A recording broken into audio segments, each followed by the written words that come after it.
Okay. We are back. Here. This one. It's been a long time. I can't remember how to do half the stuff on my stream. Uh, there we go. Welcome in. Let me just quickly do my checks and stuff as always. How do I pop this out again? It's been a long day. It's been a long day. It's very, very hot. I'm very, very tired. Yeah, there we go. Excellent. Okay, the chat is working. Fantastic. Toasting for the anti-set piece is a good shout. Yeah, we'll talk about the overall team selection in a second here. In general, we've got about half an hour until the game kicks off. I've got some exciting news to share, and though I can't particularly say too many details about it at this current time because it's not confirmed, let's just say that I may be having some kind of how do I put this? Maybe having some kind of deal with a certain company that would allow me to, help you guys get some certain rewards, things like that. As I said, I can't talk too much on it at the moment because it's not 100% confirmed, but it's pretty much, it seems like it's going to happen. I'm not sure when that starts, probably next week, maybe the week after. So yeah, fun stuff coming. And I said, I apologize for being very cryptic, but I can't really speak on it too much just in case it doesn't actually happen. But yeah, we've got half an hour for before the game. We're going to take a look at the bingo card. We're going to take a look at both sets of teams and kind of try and evaluate what I think Enzo Maresca is kind of thinking here. Durex, absolutely not. Absolutely not. That's not age appropriate for this channel. Hello, welcome in. But yeah, let's move to wait, hang on, wait, before I do that, I've got to do this thing, haven't I? I'm so out of sorts. Boom, this is the match today. I hope this is working. There we go, this is the match today. Oh god. I'm gonna try my best to keep aware and of keeping the scores and stuff up as much as I can, but unfortunately I am it's very hot. It's very, very warm. I'm probably gonna forget things. But there we are. I need to put that on, and this on. Okay. There we go. Cool. So let's move to this screen. Boom. Firstly, let's take a look at the bingo card. Now, this is pretty much the same as it has been for the last few watch-alongs with the kind of, some of the things are very similar. So I'll skip over this quite quickly. But yeah, let's talk about the first one. Over 2 debuts. Now, this is specifically for, again, it's over 2 debuts, so it's 3 or more. This is just specifically if we get some debuts from, for example, Penders or Santos, who hasn't played a competitive game for us, Isugo, those types. Hopefully we get to see some of those guys play, and I think that will happen in this game, and we'll talk about why in a little bit once I talk about the 2 sets of teams. But yeah, I expect us to kind of get some debuts today. Got Palmer goal/assist. I think that he's going to be revitalised after this new season, and hopefully he can kind of get on the score sheet or, get on the assist sheet. We have a clean sheet as always. We have monoclaps and hurts his hands as always. We have a James assist. I don't know why. I just have a weird feeling that James is going to get an assist from a corner today. Or tonight rather. So that's on there. We've got well in as always. We've got me complaining about the commentary as always. We've got Delap Golazo. Now this is an interesting one. I expected him to start and he hasn't started, which is a bit odd. But again, I'll talk about that in a little bit. But if he does come off the bench, which I imagine he will, he probably gets a goal here, and hopefully he can just get off the mark really quickly. I think that'll be good for his confidence and good for the team in general. We have 1 second look again. We have unlikely goal scorer as always, player book for descent as always, monotone Spanish as always, Maresca ball in full flow as always, mono swearing at the refs as always. The next one is left back torch by right winger. I made this quite vague because I didn't want to say specific names just in case we played, because again it's weird, we're playing Noni and Neto, so they can play either way, and I'm not sure who's playing on which side at the moment, so I didn't want to be specific, but that's basically if our right side is just absolutely tearing their left back a new one.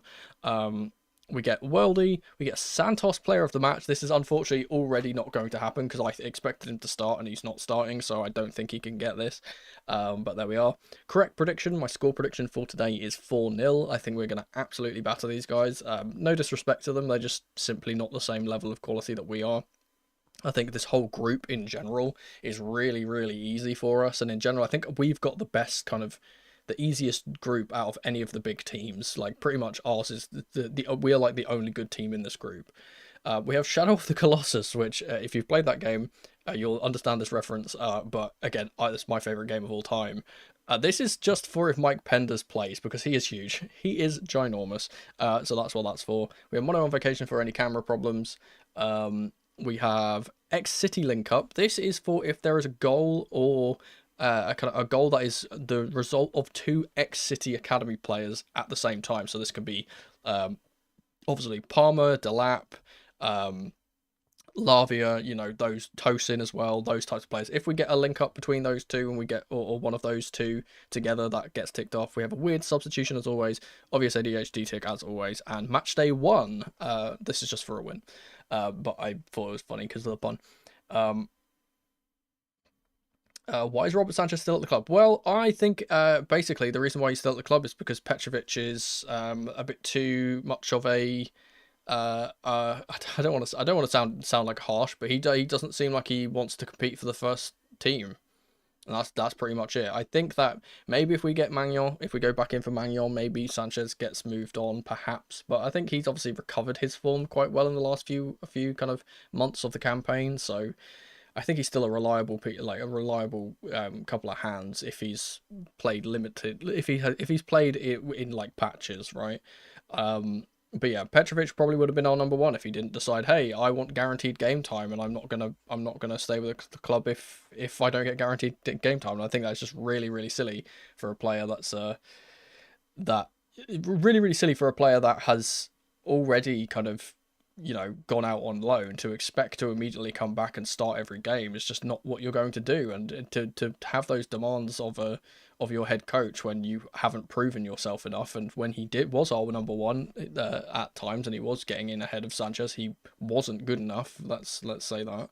Obviously, he's gone out and improved, but you can't always say that, oh, I'm just going to start every game, because that's not going to happen. Like, we can't make those guarantees. So if he decides to play terribly throughout the whole season, then we'd be screwed. So we can't do that. And I think that's it. I think it's a bit of, yeah, as you say, a bit of petulance, a bit of silly kind of thinking from him. But yeah, we're probably going to loan him out again, I'd imagine.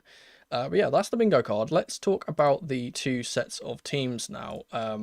Firstly, let's talk about Chelsea. We'll bring the Chelsea team in here. Weird graphics for us today. It's very small. I don't know if you can even read it. I will read it out. So Enzo Maresca has gone with an incredibly strong team here. It's basically a first Premier League 11, right? Sanchez in net, Captain James on the right side, Tosin and Colwell as 2 centre-backs, Cucurella as the left-back, obviously he's the only left-back we have, Caicedo and Lavia as the kind of base, which is nice to see. We get Palmer as the third midfielder, we have Neto and Madueke as our wingers, and then Jackson, who is starting up top. Now, there is some interesting things here, and the reason why I think this is interesting is because I think this is a very clear statement of intent from Enzo Maresca, that not only does he want us to win this tournament, and he's not really pulling any punches here by rotating players in, he's not treating this like it's a pre-season tournament or anything like that, but it could also suggest that we're going to be playing 2 different 11s. We could be playing this really strong 11 in the first half, because he has said he's going to be switching players in and out, again, because of the heat and certain other things. We could see this 11 in the first half get ahead really easily. Once the game's put to bed, all of these players come on.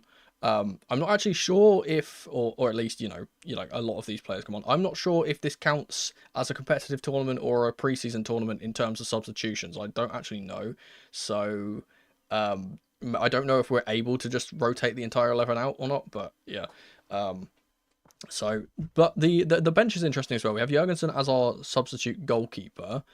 We don't have anyone else on there as a goalkeeper, which is kind of unfortunate. So we're not getting Penders. Chempong is on the bench, which is again very interesting because he was missing from the last training session, from the live training we saw. He wasn't there. Gusto on the benches makes sense. Chalobah on the bench makes sense. So does Badiashile. Mamadou Sarr could make his debut off the bench. We have Ansel Mino who could play as well. That's an interesting one. Dario Asugo, who I expect to come on. Enzo Santos, Dewsbury Hall. We have a lot of midfielders. Like, is it 5 subs as usual? Okay. In that case, I'll kind of try and pick out my substitutes here in a second. We have, yeah, again, a lot of midfielders in here. George and Kunku, Delap, and Giu. And I think if we're going to be talking about substitutions, I think Enzo coming on is quite obvious. I think Andre Santos coming on is quite obvious. Maybe Asugo comes on. Maybe. I'm not sure. I think one of the centre-backs will probably come on, and I expect Delap to come off the bench. If Delap doesn't play today, I'll be very, very surprised, especially if we already hammer them quite early on in the game. If we're like 2 or 3-0 up by half-time, I expect the majority of these players, or like the majority of our substitutes, to be used in the second half and just get 45 minutes into legs. Let's take a look at the LAFC team. We have about 20 minutes until kickoff. And this is also quite strong for them. It's very similar to what I predicted in my pre-match preview. Slightly changed. The captain, Aaron Long, has come into the back line, which is good. We've got the same back four as I predicted here with Ryan Hollandshead and obviously Lloris in goal. They have the same midfield as I expected. Jesus will play as that kind of lone 6. He'll play a lot deeper. And then these two will try and get forward. The interesting thing here is no Olivier Giroud. He is on the bench. You probably can't read that because it's really, really short. But no Olivier Giroud in the starting 11, which I thought he would probably play against us because of how they're going to have to play. Maybe they're going to decide to be a bit braver and they're going to try and, you know, actually come out and play against us. The interesting thing here is that Ordaz, who usually is a centre forward, is playing off of this this right hand side. And obviously he can play here, but it's a bit odd when they have multiple wingers on the bench, Martinez being the one which I would probably play, but I know they've got Yeboah as well who can come off. Ebabise up top is, again, standard. He starts most of the games, and Giroud is usually used as their kind of like substitute goal scorer who comes off the bench to get goals when they're kind of behind or trailing or what have you. And then obviously big danger man here for them is Denis Bouanga, who, again, most people would be familiar with, a Gabon international. Yeah, he's basically their star man. I'm pretty sure if he doesn't, and I've kind of said this in my preview, if he doesn't really get the ball or he's not able to kind of create things, I don't think they're going to make many inroads other than trying to get things going with set pieces. In terms of set pieces, I think the danger man here is Segura. He's the one kind of I would look out for to score from those. Or Giroud, of course, if he's off the bench. But yeah, very strong 11 from them as well. They haven't rotated many players out of their first 11, which I kind of expected them to do because, again, because this is the MLS, obviously it starts at a different time to the Premier League and other European leagues and things like that. So they're midway through their season. They're like 18, 19 games into their season, and they've got to play this tournament, all these group games in the middle of it. So a bit interesting to see them playing such a strong 11. I'd imagine they would probably have liked to rotate. But yeah. So with the starting 11 here, we can actually talk about how it's going to take shape because, again, very, very strong, but it's kind of something we've seen quite a lot of. I'm trying to get the players in here. Where is Sanchez? There he is. We've got Colwill. We have Tosin, wherever Tosin is. Where is Tosin? There he is. Tosin, and then Cucurella, who's going to be up top somewhere. I've got this in my new, because obviously I've done the new graphics for all the new player kind of icons for this season upcoming, and I will probably be changing these once we get the front of shirt sponsor as well. I've had to re-put them all in, and they're all in alphabetical order rather than the order that I wanted them to be in, so that's kind of annoying. We have Romeo Lavia as the base. I don't know if he's going to play as the base, so I'll talk about that in a little bit here. Caicedo on the right side, or the left side, whichever way. I'll put him on the left for now. Palmer, where's Palmer? Palmer. And then... Again, it's weird because the lineup reads as if Palmer's actually starting on the right hand side, which is a bit weird, or starting on the left hand side rather of the midfield. So I'm going to put this the way that the lineup is actually put, but like I don't know if that's particularly how we're actually going to play. Let me just readjust that. So it looks as if it's going to be this. This is the way it's kind of shown on the graphic, and then we've got Neto, if I can find him, Neto Madueke, and Jackson up top, and I'm pretty sure Madueke is on the left, it seems here. Yeah, it seems like Madueke is on the left, which we've been seeing quite often. It's 4:44 a.m. in Oz right now. Christ. I know we're gonna have a similar thing over here. Not our next game, but the game after, the third game, I think is against Es Tunis, I think is what they're called, is at like 2 a.m. in the morning for us over here in the UK. Not much of a difference for me because I'm on US time anyway, which again, it's probably, you could tell why I'm quite tired because I have not woken up very much yet. I'm still on I'm working on MST at the moment, so yeah, that's not too much of an issue, but it's a 2 a.m. But yeah, this is the lineup, and again, it's a bit weird with and I'll put this here just so it's like easily viewable for me. It's a bit weird with the way that the team is lined up on the score sheet, because obviously it goes from left to right, or right to left. We see that Caicedo is the deeper midfielder, but if this is a 4-3-3 particularly, it kind of might be a 4-3-3. If it's a 4-3-3, then it's going to be Lavia in the center and Caicedo as this box-to-box, which I would prefer. I think he's definitely better at doing that. Again, the weird thing is that Palmer plays here on this left-hand side, and I know this is a big misconception. People always say, oh, Palmer's playing on the left-hand side. He doesn't. He doesn't play on the left-hand side. This isn't going to happen. People really misunderstand how this formation works and how we're going to set up in game. Palmer's playing as a central 10 here. He's not going to be playing. He's not going to be playing on this left-hand side, despite saying that he's on the left-hand side. He plays as a central 10. This is quite obvious that Cucurella is going to be high in this formation, because Colwell will go left. Tosin obviously plays this centre role, and James will be as this right centre back. Now with Lavia in this holding role. And again, maybe these two kind of switch around. They can definitely play. It depends on like kind of the phase of the game, really, because I think these two can play next to each other really, really well, and that's very solid. And that would push Palmer further to the right anyway, which would help. And Cucurella obviously operates in this kind of left 10, as it were. But I think we can kind of see. I think this is kind of what we'll see for the majority of the time. We see Palmer playing as the central role, and that's why he usually drifts left, because he is a left-footed player. He's going to receive the ball in these kind of scenarios, go to his left foot, try and play people in. But yeah, I'm really excited because, again, this is the team, other than Enzo not playing here, this is the team that is the majority of what I want to see from us. For basically for this lineup, because I've always said that I want Lavia in the base here. He is the best defensive midfielder we have at the club by a mile at getting us out of pressure. It's the one thing that he has that no other defensive midfielder in our team has, is the ability to receive the ball under pressure and play us out. And I think that, actually, let me get the pen out here so I can actually do some do some drawings. But let's get this colour. Yeah, there we go, you can see that. So basically, when we receive the ball from the back line and there's someone pressing him, he's the one player that can kind of get the ball through here and get us into these creative players, whether that's Palmer up top here or Cucurella, who's moved into this role, and then we can push it to the wide areas, then we can swing the ball in. The weird thing about this is that, again, this team is very, very strong, and I've spoken about this team being really strong, really, really strong. I'm super, super surprised that Jackson is playing.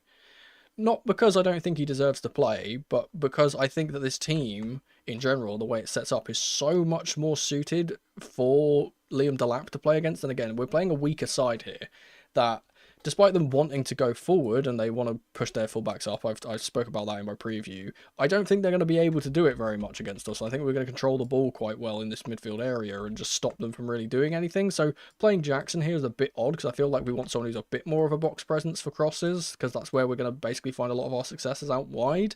So not playing Delap is a bit odd, but maybe Jackson proves me wrong, gets a couple of goals. We know how good he is at preseason. He's always much better in preseason than he is in the actual kind of the regular season, which is funny.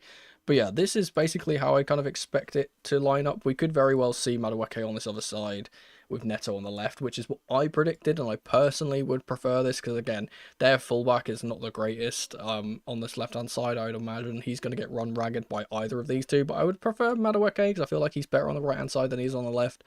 We're kind of making compromises here. We've only got 3 wingers, which is very, very odd. I would imagine George probably comes off the bench, actually, because we've only got 3 wingers, and we need to kind of save them. So George probably comes off the bench for one of these. Nkunku maybe comes off the bench and we push Jackson to the left-hand side. I think that's the thing which we could see, or Delap coming off the bench and Jackson going to the left-hand side. That's definitely an option for us. But yeah, that's kind of how I expect it to go. I don't really think that we're going to see the opposite of this. I don't think we're going to see the inversion from James as we've sometimes seen. I don't think that's kind of in Maresca's kind of plans for James going forward. I think he's solid enough to play in this right centre-back role, but also able to kind of get up here, swing balls in. That's something that he's very good at doing from this position. And especially when we've got like a lot of possession, because we're going to have a lot of possession and we're going to be pushing ourselves really, really high here. I would imagine we kind of drop into, instead of the 3-1-3-1 or like 3-3 thing that we usually do, I imagine we kind of see this at times where Caicedo gets really high, James and Lavia kind of play as these two in here. He can obviously go wide if he needs to, and we kind of leave the two centre-backs back. Could definitely see that, but yeah, most of the time in possession, and specifically when we're kind of building from the back, I would imagine we play as this three. I don't think Cucurella playing in the back three is particularly a thing that we want to do anymore. He's so valuable up the top of the pitch at this point, and again, like, he's basically clutched us the Champions League in the last few like weeks of the season, so I think him playing as this like marauding left midfielder getting into the box is something that really suits him, so imagine we see that instead. Looking forward to seeing Santos and Delap. I am specifically, and I pointed this out in my preview, I'm really, really excited to see Santos play.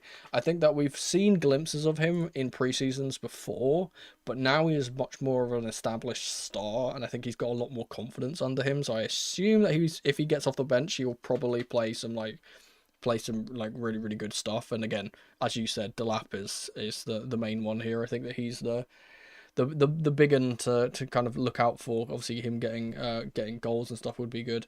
But yeah, that's the two teams. We've got about 9 minutes until kickoff, so I don't really know what else to talk about. Really, we've got the two teams set up. I'm actually gonna just quickly reverse all of this. This takes me a long time. I'll quickly do this. Yeah, well, I guess we can talk about some of the transfer news that's been going around recently as well. Some of the speculation we've recently, and this was reported by Orstein, so like, big credible source on this. But apparently we're going in for Malik Fofana, which is really, really interesting for two reasons. Not only just because I think Malik Fofana is a very good option on that left-hand side, very good winger and a very good promising winger, but it also might be like a a thing from the club, like being like, hey, sorry, I'm just trying to get rid of these. That's a bingo card back. It could be a thing from the club being like, hey, let's move back to the screen as well. Hey, we're looking at this wingers, so all of the people that we've been looking at, like Gittins, for example, like Nico Williams, those teams that are trying to look to sell those players might be more inclined to do business with us. And I think that is kind of what our objective here is that Fofana's obviously a good player, but I think that him, in comparison to other players, he's more of a kind of prospect rather than an established star, I would suggest. So I wonder if we're kind of using it as a bargaining tool, and it's like, hey, yeah, let's try and persuade Dortmund to give us Gittins for a cheaper price because we've decided, hey, we're just going to go look elsewhere. You think that Cucurella would play on the left-hand side and shift Palm to the right? Well, I mean, he does. Again, it kind of does work that way. I put a Twitter thread about this a couple of weeks ago. It might have been a month ago, because people kind of find Palmer's position really confusing. He just goes wherever he wants to go. Like, I think people misunderstand his position quite a lot. He doesn't really play on either side. It's more just, hey, he plays in a central role, and he'll naturally drift over to the left-hand side because he's a left-footed player. I don't think he's really deployed there. Obviously we saw from the Conference League final when he can get the ball in the right side as well and just, do magic from there. So not really sure that that's really anything to be worried about. 4-0 Santos goal. I would love a Santos goal. That would be so good. I've predicted 4-0 as well as my prediction. I expect us to score quite a lot of goals here. Genuinely, I feel like I don't want to downplay the opposition, but like, I've watched a lot of the MLS. Again, I have an American partner. I do like my American sports at sometimes. I do like to watch those. In my kind of research of watching LAFC and watching some of the MLS games, the quality of the defenses in that league is so poor.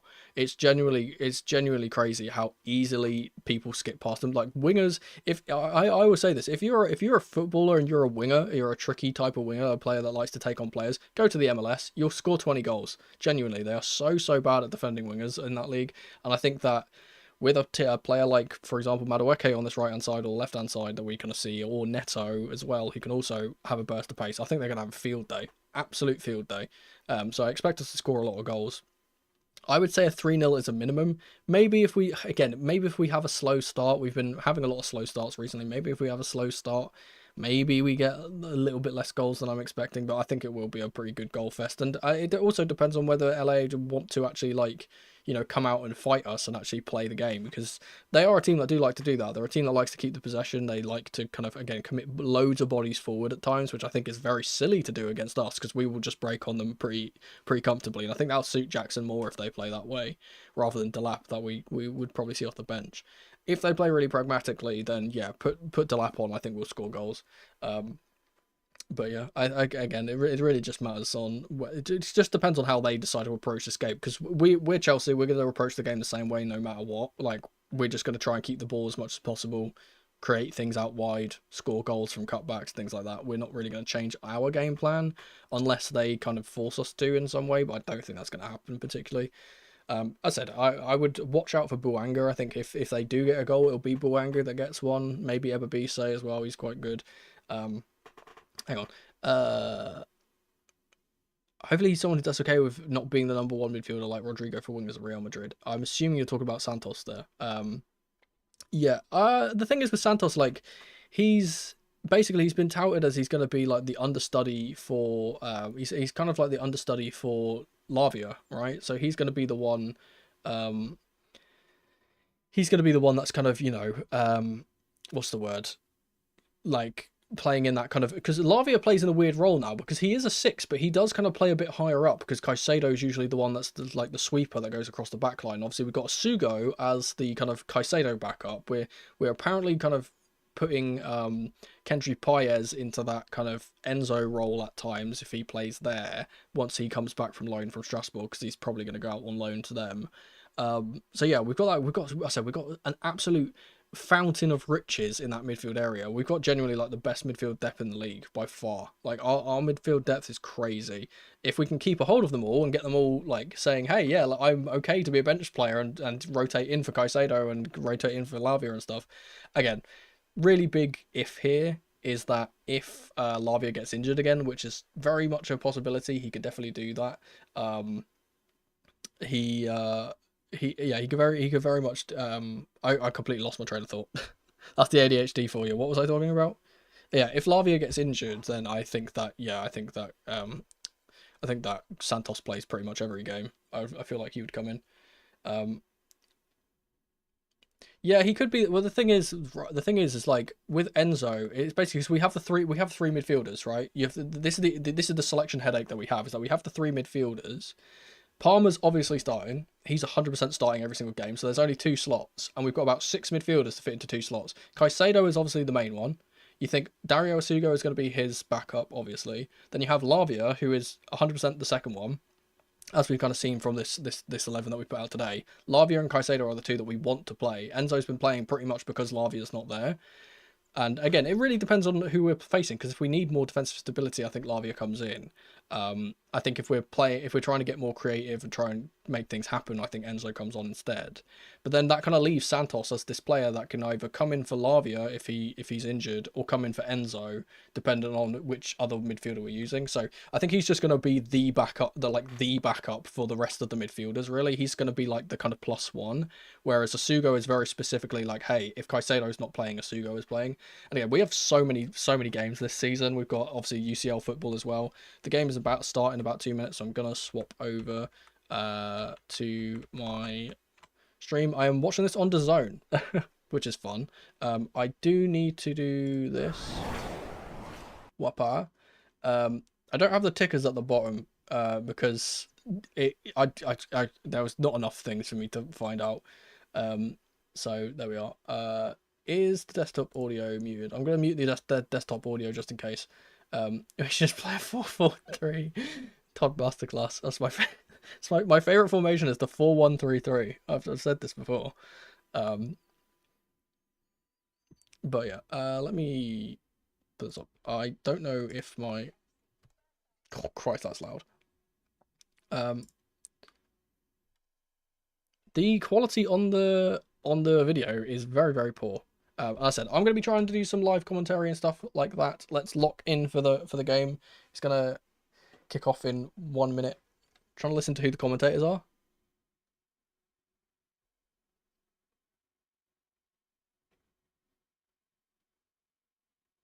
Oh, it's there's English commentary team, not an American commentary team, which I thought was a bit weird because we're on DAZN, but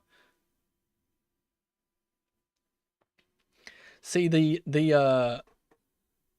Club World Cup people have got this written down as a 4-2-1-3, which I don't think it's gonna look out. It's gonna kind of be that, but there we are. LAFC now. Their coach is called Steve Cherundolo. I've never heard of him. I apologize for that, but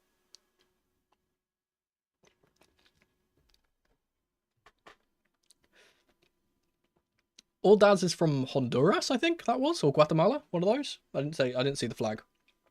But he's playing on the right hand side. This is exciting. I don't know if you guys are as excited for this as I am. Like, I think this is quite a good kind of opportunity for us to, Jesus, that's loud. To see some of the new players also get another trophy under the belt. We've seen we've got VAR, which is nice. There is VAR, so I'm wondering if, well, because they're probably going to try some new things out here in the Club World Cup. They spoke about this before. I wonder if they're going to be obviously there's probably going to be semi-automated offside, I would imagine. I wonder if they're going to do the referees talking to the crowd thing that we've been seeing. We saw it like the tail end of the season. Might see that too. I saw they do that in the MLS. That's actually one of the things which I saw when I was doing my research on LA, is that they actually do that kind of, hey, the referee's going to do a VAR check and then talk to the crowd. I think that's really cool to kind of explain their decisions and stuff. I don't know if the game is late on kickoff or if DAZN's just being really weird, but like it's supposed to kick off now and it hasn't yet.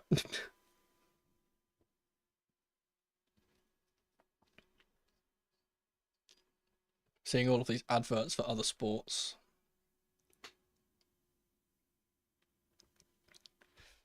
I don't actually know if there was any other way to I don't know if there's actually excuse me, if there's any other way to actually watch this other than DAZN. I just saw it was on DAZN, and obviously I've already got DAZN, so I'll go on there. Oh, it's not kicked off for you as well. Okay, cool. Yeah, I'm seeing players in huddles now, so I think the kickoff is just a bit late. There's new body cams. Do the refs have the new ref cams on, which would be cool. I spoke about this on Twitter. I said that's really good for not only because, again, we get to see what the referee sees, and it can kind of defend referees in a way if they haven't seen something. Like, it's kind of a bit more like, okay, I understand the decision, but also we can hold referees accountable, because if you can see it, if you can see a blatant foul on their body cam, then we're going to be like, hey, you're a dickhead. I'm already yelling at the refs and the game hasn't started. Jesus. Okay, kickoff is about to go. It is LA to kick off. They're going from right to left. US police body cams. Let's not talk about that. Okay, doing countdown. 8, 7, 6, 5, 4, 3, 2, 1. I forget where we are at, by the way. We're in Atlanta, I think. Is why I believe. Okay, so straight out of the gate, it looks like they're playing a back three, actually, rather than a back four. It seems like Hollingshead is going to get a bit higher, although I think that might have just been for the kickoff. There, you know what? Credit to them, they want to play. They're playing it around the back here. It might be a bad mistake if we catch them here, and they're already getting a bit nervy. Jackson's putting on the pressure. It's Atlanta. I didn't know. I was trying to think of the name of the stadium. I couldn't think of what the stadium was called. Neto's won the ball back. And hoofed up the pitch by Robert Sanchez back to their possession. Oh, you know what? Neto's actually done really well. Oh, never mind. I was going to say he's done really well to get that, but he hasn't in the end. Oh, timer. I said I would be on top of it. I told you. I said I would be on top of it, and I'm absolutely not. Thank you for telling me. Scoreline top. What are we at? We're at 160. Oh god, we're I'll put it on at 2 minutes. Once we're at 2 minutes, I'll play it.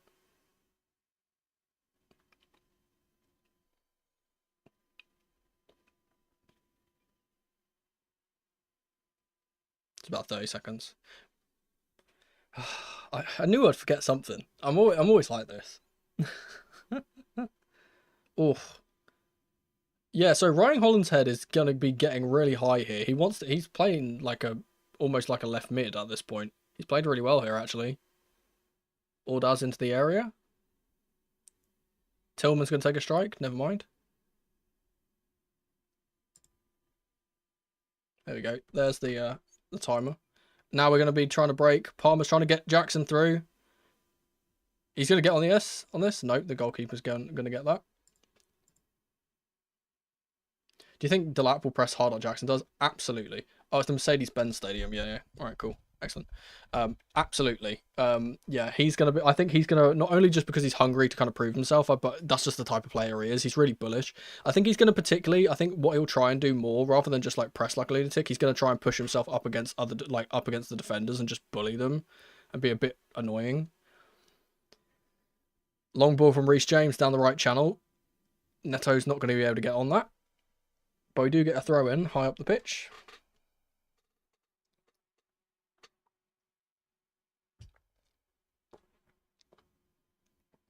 So for now, it looks like Lavia and Caicedo are playing as a 2. Long ball from Colwell rather is not going to get to Madueke. Caicedo wins the ball back like a G as always. It's with Madueke now. Going to try and take on his man. Caicedo's out on the left wing at the moment. So they said those two are playing as a 2, and we've got Cucurella playing a bit higher. Great ball from Lavia into Palmer. Cuts onto his left foot, takes a strike. Nope. Madueke. Oh, he's kind of run out of room there. They've defended that really well. Whew. Cucurella is going to take a strike, and it's gone behind.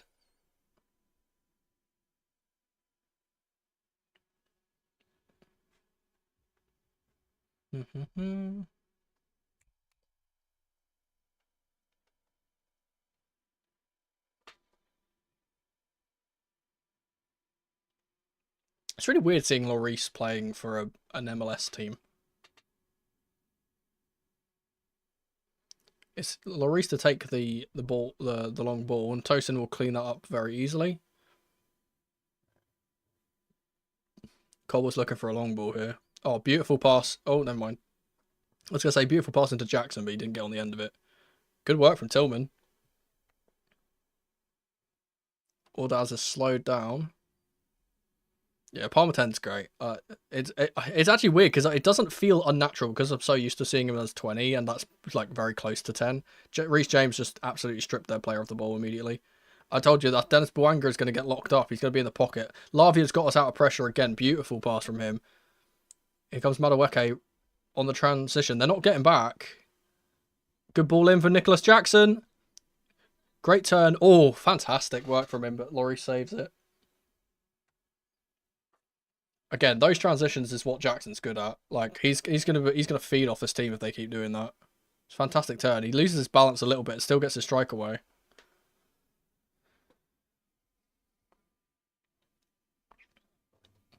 Love to see that. I said he hopefully after scoring in the Conference League final, he's got a bit more confidence behind him. Tosin winning the long ball again. Ball into Caicedo, who's up top or up high rather. Lavia. I love seeing those two together. Lavia and Caicedo as a partnership is so juicy. I know juicy is probably not the word I should use there. You know what I mean.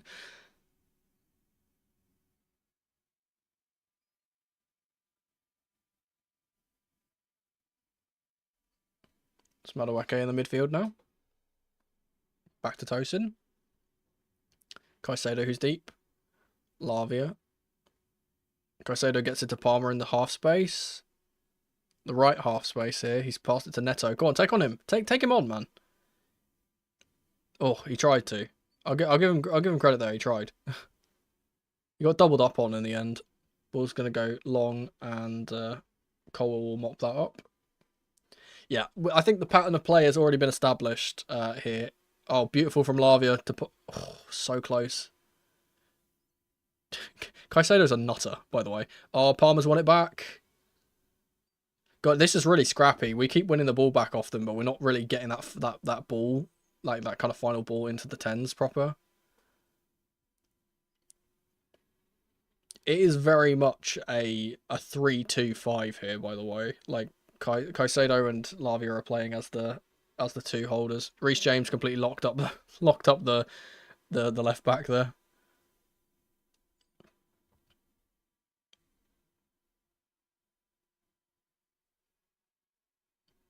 Yeah, I think the pattern has been kind of established here that it's going to be very much us on the ball trying to make inroads, and they're going to try and play it long to break. But that's just not going to work against Tosin. Cucurella's making a run. He's not spotted.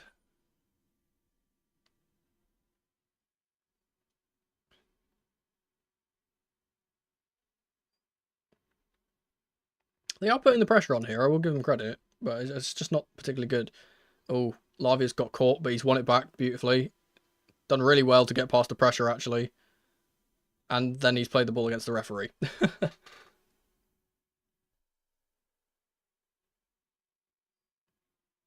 The referee called that for a foul anyway, so that's alright.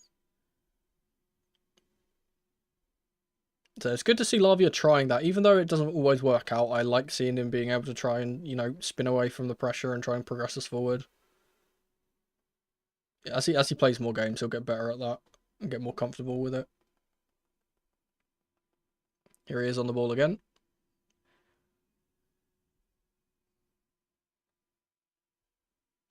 It's back with Sanchez. He's going to play it long and left to Cucurella, who will win it. He'll carry it out from the back.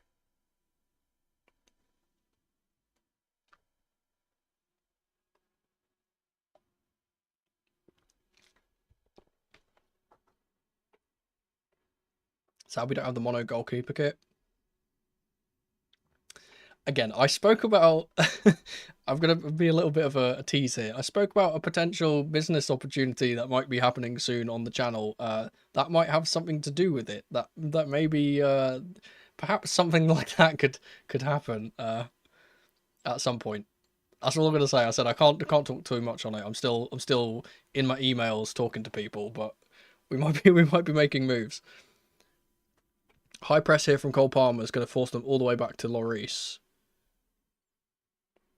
Eddie Segura is under a lot of pressure here. He does well, though.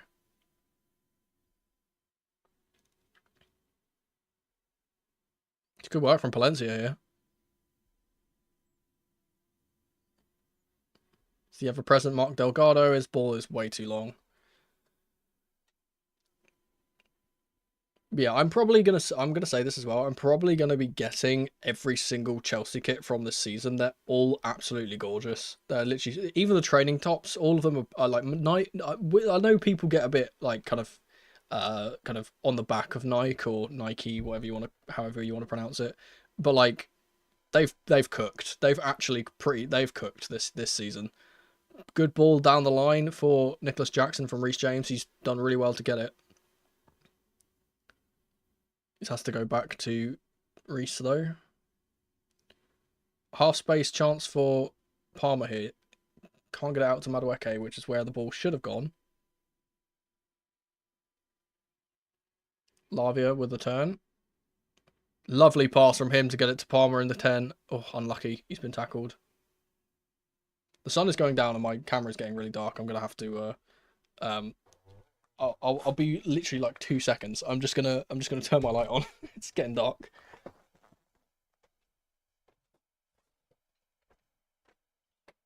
I don't know if that helped. I don't think it did. I don't think that helped very much at all. It didn't really. I'm gonna have to adjust the camera settings. Where are we? Caicedo's won the ball back. Daisy cut a pass to Madueke. Beautiful. Madueke up against 2. He's done one. He can't do the other. We need to get some more support out there in the wide areas, I think. Up the gamma of this a little bit. There we go. That's better.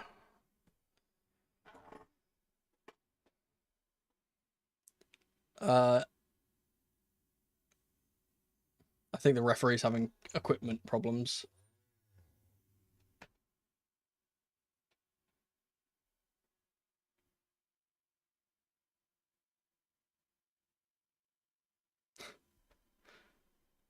It would never be smooth sailing in this in this tournament, would it?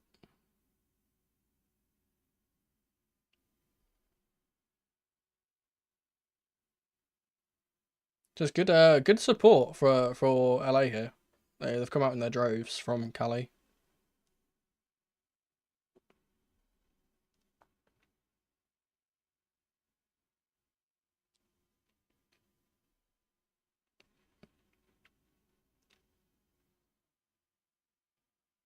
Okay, Caicedo is actually not Caicedo. Lavia has actually dropped into the back line here and allowed Reese to get higher. He's going out wide right here now. Don't know if that's just temporary or if that's a new tactic. Caicedo out to Neto and Palmer now. Reece James. Lavia's getting away from the pressure again. Good work from him. It's Cole Palmer on the ball.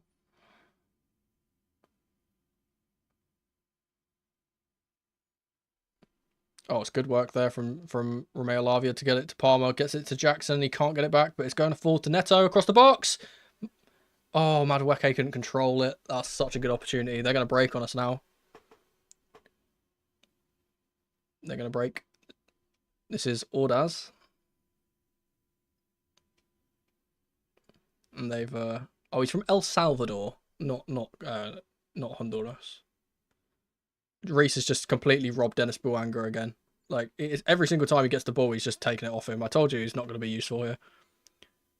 Oh, Caicedo has lost the ball.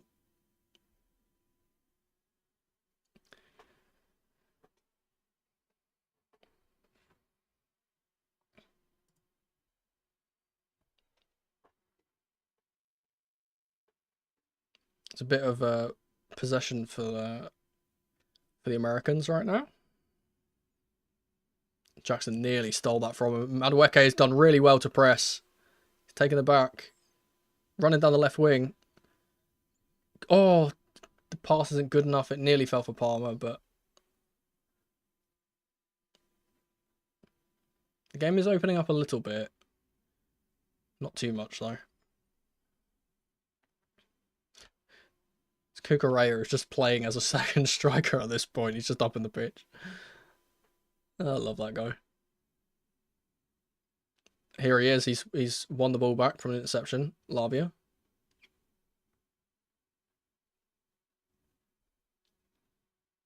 It's Caicedo now. Cucurella's made the run and it's made the space out wide for Madueke. He can put a ball in here. Oh, he doesn't. He doesn't decide to for some reason. Caicedo. We're playing a bit more patiently than I would like, if I'm being honest. I feel like that's a good opportunity for us to just put a ball in the box, and I think we could have taken, and we're not really doing it. Long ball from Reece James, all the way out back to Madueke. He's one-on-one against his fullback here. He could take him on, and he just didn't do anything and got tackled. Weird.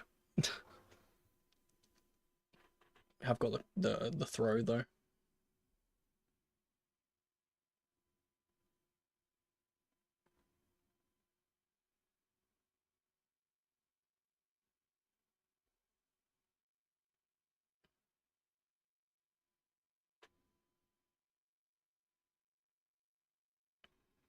It's Colwell on this left side.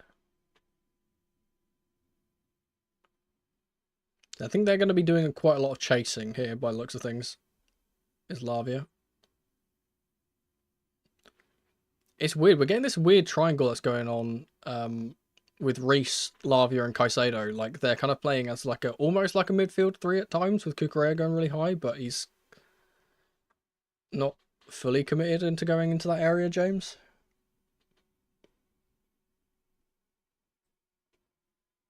Maresca does not look particularly happy.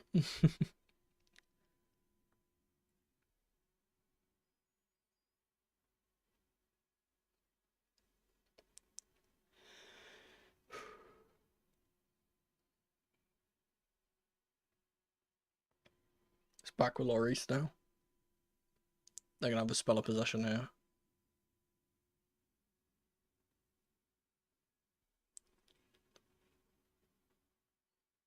So I kind of expected us to play a little bit faster, like start a bit faster and try and get this game over before it really begun. Caicedo's won the ball really well.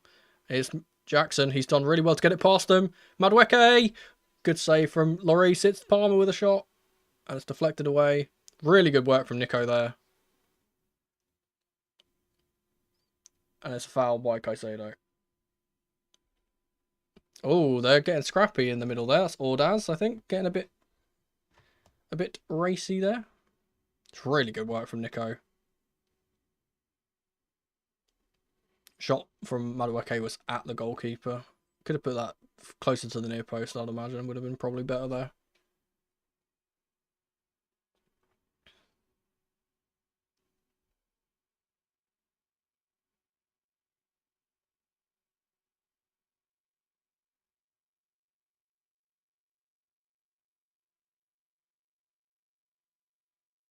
They're taking their time over this free kick, I tell you.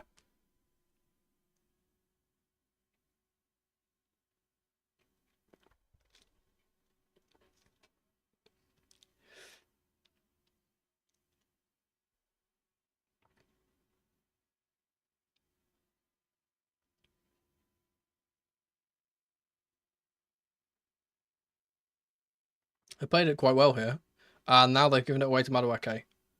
Jackson will drift out to the left-hand side to get the ball. Smart decision to play it back there.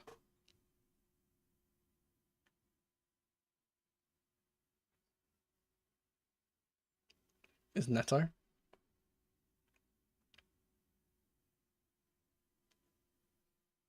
So this is the thing about the way we set up here with our wingers that I don't like, is that Neto is just, he's not doing anything. He's literally just standing on the right hand side, not taking anyone on, whereas I feel like Madueke, if he was on that side, would be taking them on.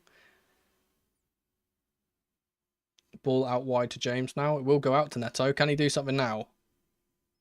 He's asking for a run. He's decided to try and take the player on. Hasn't worked. He keeps... Oh, they've kicked the ball out. He keeps asking Palmer to make a run in behind, and Palmer's just not making the run.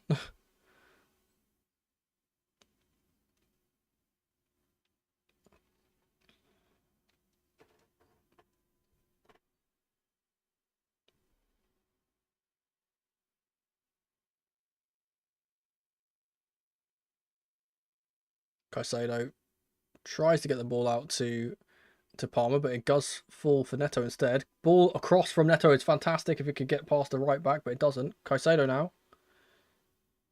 Into Palmer. He's going to take a strike here. Ooh. Whisker past the crossbar. Was there a touch? It looked like there might have been a deflection.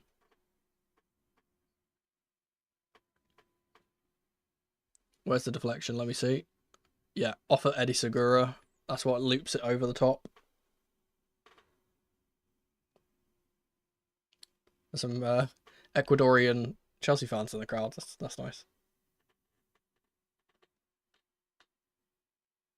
You surprised no one's gone for Gyökeres?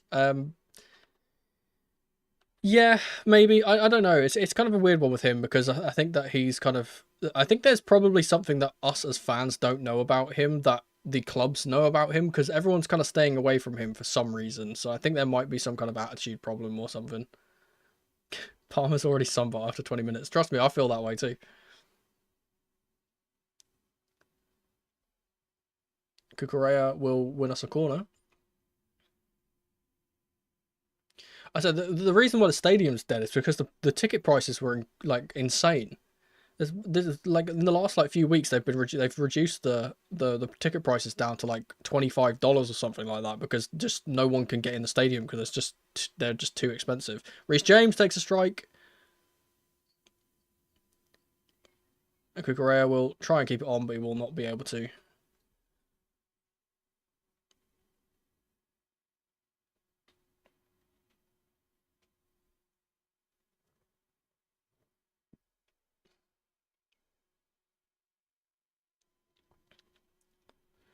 Into the 22nd minute, and neither team has really made too many inroads.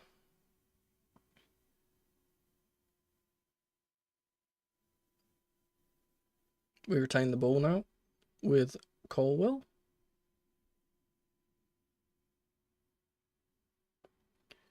It's toss-in. He's going to launch the ball out left to Madueke. Controls it well. Going to try and take on his man here. Gets drowned out by 2 players. He needs support out there, man. Good work from Lavia to try and win it back, but they've skipped past the challenges. They've done well here. And then Kukureya's won it back.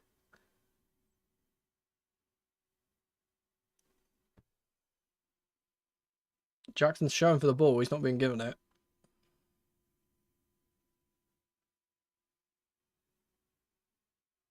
Cole Palmer on the right side. And Neto has kind of gone inward here, so we're going to see a bit of right-wing Palmer. There's a clear foul on Jackson that's not given. And they've got a break from it. Oh, good idea with the ball, but James cuts that out pretty comfortably. And Lavia's just put Ordaz on his ass. That's funny. You go into the game against Flamengo. Hope it's not instead. Yeah. Hopefully not. I feel like because it's Flamengo, Brazilian fans that kind of come over will probably make a lot of racket. That we know they're good at doing that. James has lost the ball now. Here's Buanga. Completely easily tackled by Caicedo, and it's a perfect tackle that has been punished. Every single game, man.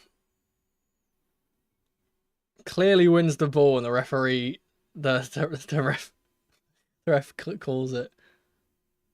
Absolutely ridiculous. Ridiculous. Would you sell Reece if it meant England would win the World Cup? No. I'm not a patriot. I'm not very patriotic at all. I don't really care for the England team, to be fair. Plus, I'm partly Scottish as well. So, yeah, I mean, a World Cup is a once-in-a-lifetime thing, but I just don't care about it that much. I prefer to support my club than my country. And Reece is obviously so important. Yeah, club over country. Absolutely.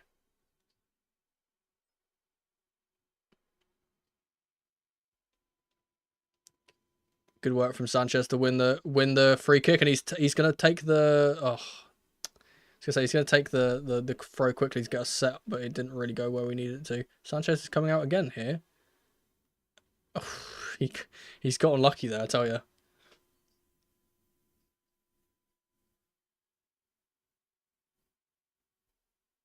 It's Cole Palmer.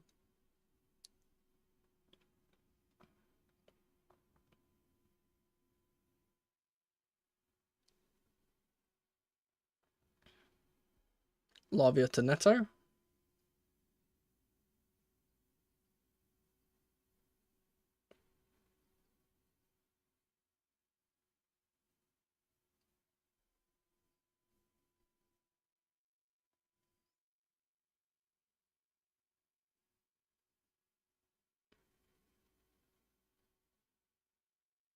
It's Kukureya.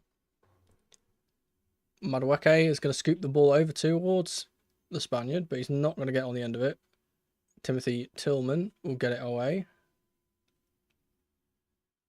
It's really good work from them to play out, actually, but we've won it back with Caicedo. Who else? Put Sancho Boso moment back on the bingo card. I mean, that's just unlucky from him. He's tried to clear the ball, it's hit a player. I'm not going to call that a Bozo moment.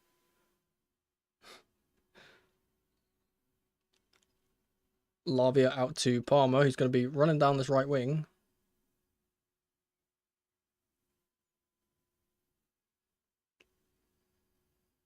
Out wide to Neto now. He's 1v1 against his player and he doesn't take him on again. I don't know what Neto. I don't know if Neto's been instructed to not do that, but like he just refuses to take on his player like every single time. Colwell plays the ball over the top for Madueke, who's not going to get on the end of it.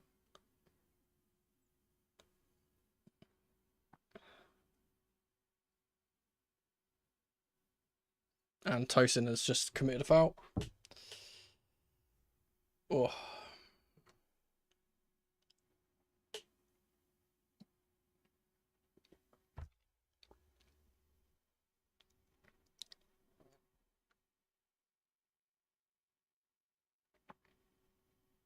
You know what? That wasn't even a foul. Not even a foul. I hope we get Jamie Gittins. Yeah, me too. But I mean, that's basically the reason why I want to get a left winger so badly is because I want to see Madueke on the right. I just don't want to see Madueke on this left-hand side. He's not as productive on that side. Caicedo with the ball over the top for Palmer. He can't get on the end of it, and it falls to Lloris.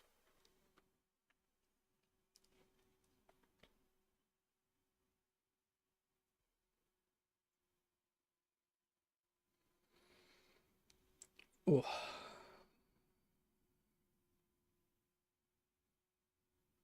The game's a bit stagnated because it's just like they can't really do anything against us, but we're not really getting the dynamism from our wingers enough. Live is looking for a long pass here. It's just not going to come off.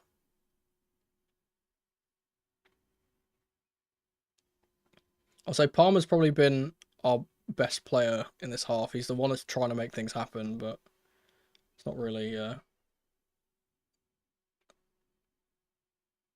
not really working out so far. There we go. Good quick football there. Caicedo, Cucurella rather, into Palmer. Here's Neto on his left foot. Good ball in the box. It's not going to fall to anyone. Neto will win it back again. Good work from him. I swear, Neto is the most left wing back coded person ever, but he has beaten his man here, beaten Bouanga. Good ball into the box of the back post. Will go to Madueke. He can't get on the end of it. See, this is silly. This is why I say this is so silly, because we're playing this style where we swing balls into the box and we don't have to lap on the pitch. I don't get it. Why are we trying to play that way? Do you think we're gonna make 3+ subs half time? I would not be surprised if we do.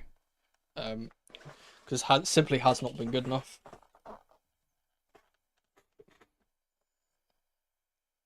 So we're playing a team that is set up to play on the transition, and are not playing on the transition against them, which is weird.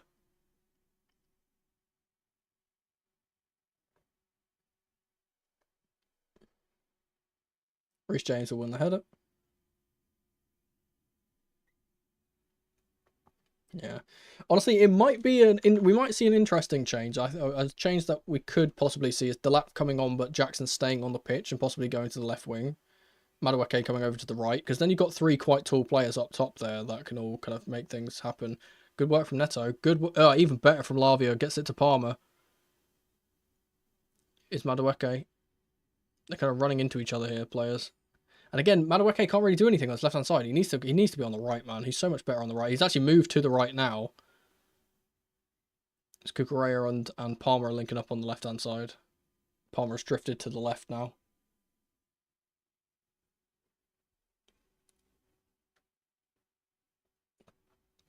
It's Caicedo.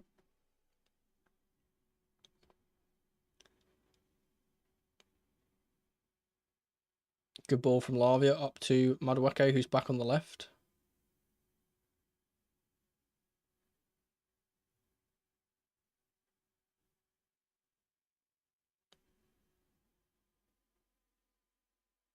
There's just so many bodies back for them as well, which is kind of difficult to get through.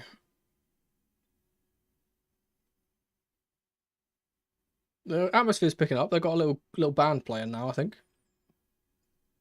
It's an audacious ball from Caicedo that's never going to come off.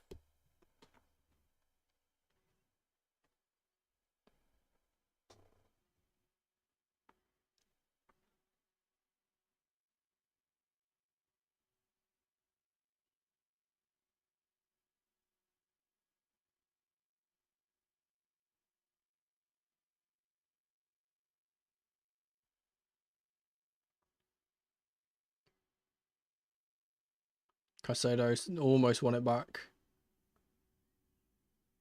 We're just not playing the ball into Jackson enough. Like it's all going like high and wide, and nothing's going central. Like even when he's dropping deep to try and get the ball, everyone's just ignoring him. It's like if he's not going to be getting the ball, there's no point in him even being on the pitch. We might as well just take him off and just bring on Delap. He's dropped into the midfield again here, and teams completely ignored him. He's literally deeper than Kukurea at this point, and our team is just not trying to seek him out.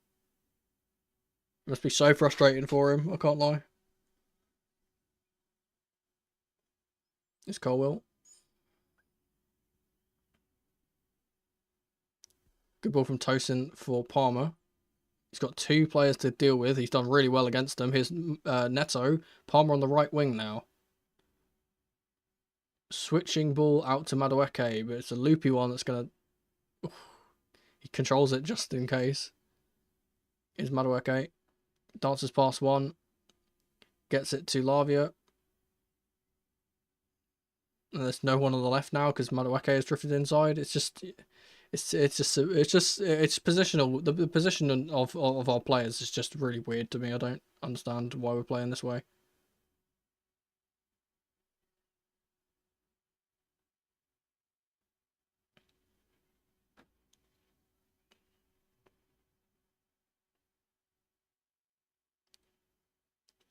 Good pass from Igor Jesus. And they've gone back. They're going to try and keep the ball here, I think. Tillman now.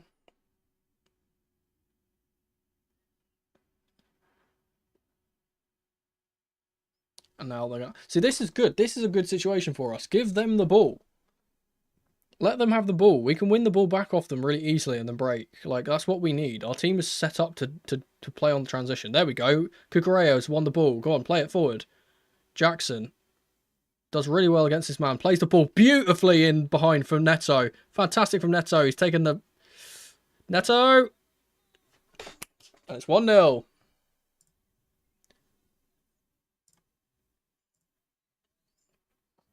You know what? I said it. I said it.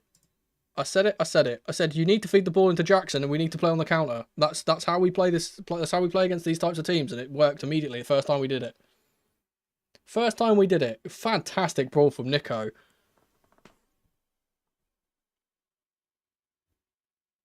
Oh, is he offside? I think he's off. I think he's off. He's clearly off, right? It's a good finish as well for him. I was a bit weirded out by his first touch. He took it wider than he needed to, but he's cut back and then put it in. They're not calling for an offside. I swear that's off. Like, he looks miles off. From my angle, anyway.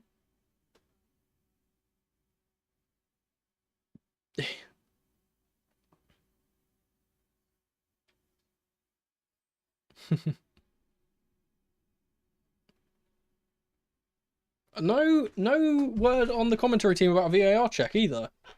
I swear he was offside. It must just be the angle, must be weird. Good work from Neto. Typical. I was saying how he's been absolutely woeful this entire game, and he's the first person to score. I said that's the type of thing we need to do. We can't play this slow, methodical passing football with these types of players that we've got up the pitch. Like, we don't have anyone in the box to play that way. Boanga's been fouled by James.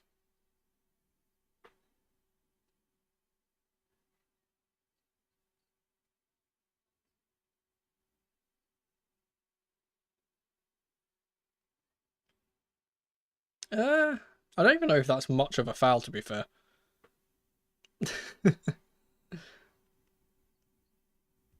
I think he might just be colourblind.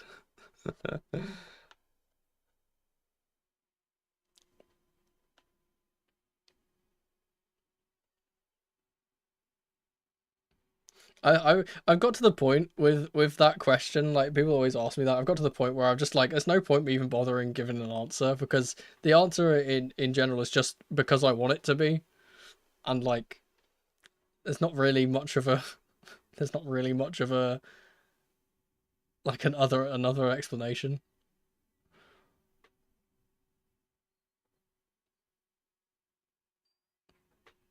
Like, God forbid I use my creativity and stylistic kind of nuance on my channel.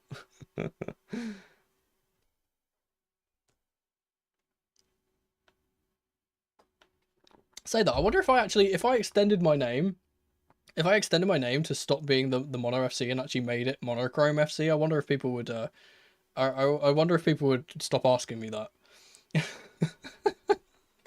I said I'm mainly joking. I appreciate you being here, but it's just funny. It's like it happens every stream, every single stream, every single video I put out. There's at least one person that asks.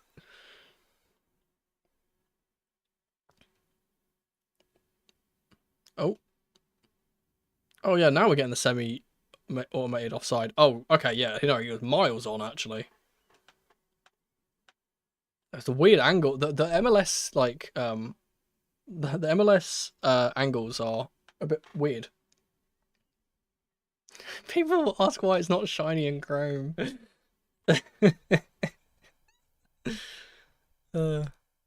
I could make it shiny and chrome. I do. Some of the bits are the rotating logo that I sometimes have is shiny and chrome. Ball in for Buanga and Sanchez has flapped it. Deal.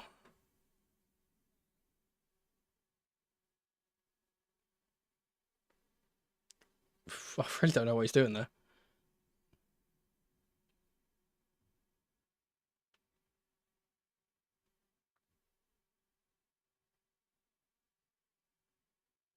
Oh, okay, interesting. David Martinez is coming on early. I assume Ortez has come off. I forget what his name is or something. Low ball in is cleared.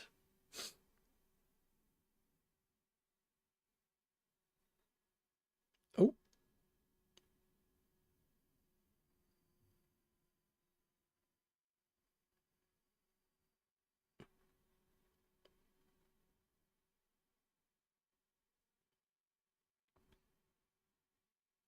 Good tackle from... No, fuck off, referee. That's a clean challenge. Man, that's so annoying because that's one pass and a goal. That's so stupid. Spirit leveled his afro. No, that's horrific. That's a horrific decision.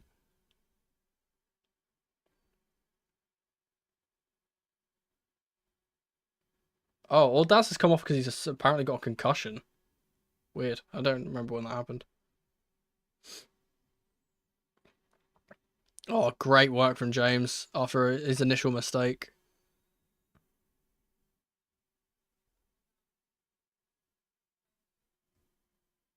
It's a good battle between those two. James has got the better stuff in the majority. Bingo? Oh, yeah, probably me swearing at the referee.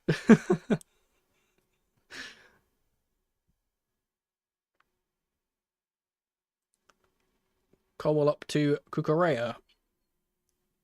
Into the centre for Lavia. This is opportunity here to get some players forward. Here's Neto. Should be full of confidence now. He's not taking on his man, though. Delap's warming up. I can only see the LA players at the moment that are warming up. Palmer, good ball into Neto. He can't take it under his stride, though. Caicedo's a nutcase. He's won the ball back. He's done so well as well. How has he kept that? Good ball in from Lavia to Palmer. Oh, right foot strike. If that was on his left. If that was on his left-hand side, he probably scores there. You know what? The Palmer-Lavia link-up is so good.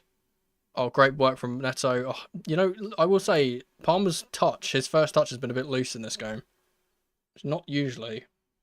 Needs to take a bit more care.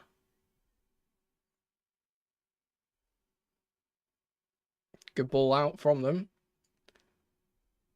And Cucurella's been fooled by Martinez. Ball into the back post is Buanga. Oh, and Ebba Bise has slipped at the last moment. And Lavia wins the foul. He caught a concussion for being on the same pitch as this ref. I generally don't actually know what happened to him. Like, real talk. I must have had some kind of collision at some point. I don't even remember him going down. I've just noticed as well, at the top of the scorecard of this competition, there's 5 little notches. I'm wondering if that is substitutions. But no, it can't be, though, because they've already had one. And it's not... Okay, never mind. Ignore me. Ignore me. Caicedo is like that one. I don't remember what FIFA was it. I think it was like FIFA 18, where there was that one player of the season Kante card that was just in everyone's team that just was everywhere. Like it felt like having 3 players on your team. That's what he is. He's like that in real life. Good ball from Colwill. It's not going to go to Madueke though.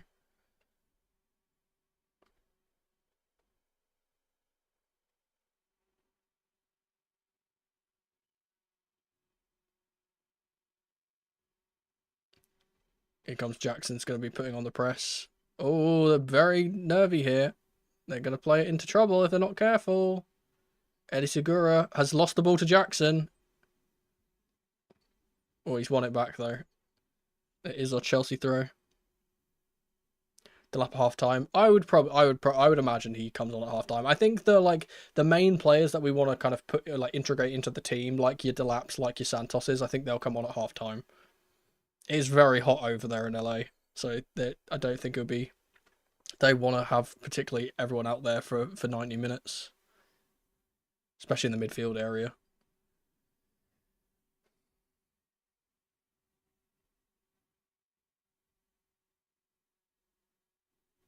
I mean, Delap, or rather Jackson, has kind of paid his dues for being in the starting 11 because he got a fantastic assist. So,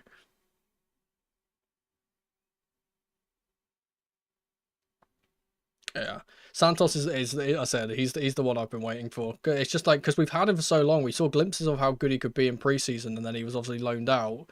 Like had that horrible spell at Forest.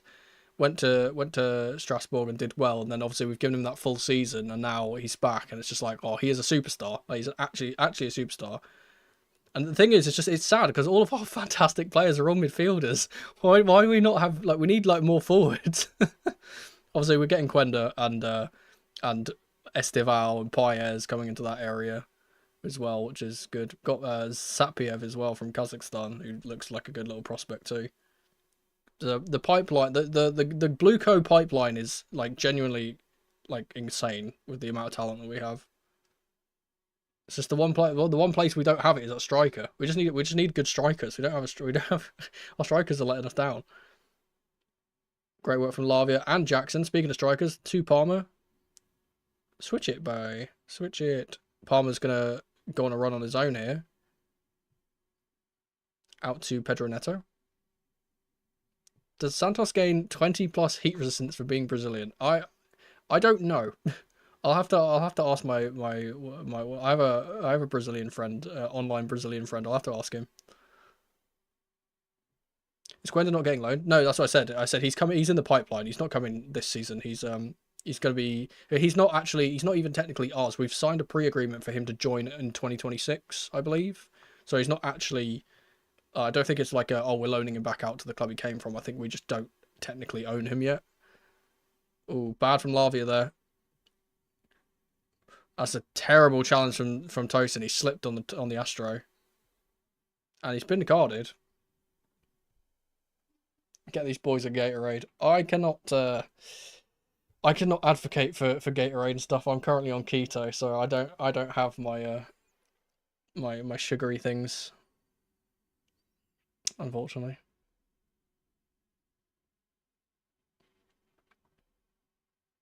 Yeah, well, the thing is, it's not really. The thing is, it's not that much of a gamble because the point is that because we are buying players so early on, that we're getting them for much cheaper than they would be if they were to develop and then become stars. And it's like, for example, if we take a lot of the players that we've already bought, like Santos, like Esteval, for example, I'm trying to think of someone else in my head. Mamadou Sarr, right? Those types of players, they've already tripled their value. So even if they don't work out here, and we say, okay, we're selling them on, then it's like we're not losing anything really. I think, as I said, I don't think it's that much of a gamble. In terms of actually winning things, I think it's a bit of an odd one. But I feel like for football has become a different sport than it used to be. It's not just, hey, let's just buy every single good player and hope that we win things. It's now very much we need to kind of, we have to kind of build up to it. And I hate using the term, but just trust the process. And I said we've seen already from this season or from the season just gone that we are improving. I think we're gonna only get better with more acquisitions and more games under our belts. So, as I said, we got Champions League football, which would be great. Santos will be 60 million right now, at least. Absolutely, absolutely. Okay, he was like pretty much. I would say, and I know people would probably talk about Vitinha and stuff. In terms of the team that he played for and like the context of that, I think Santos was by far the best player in Liga last season in terms of midfielders.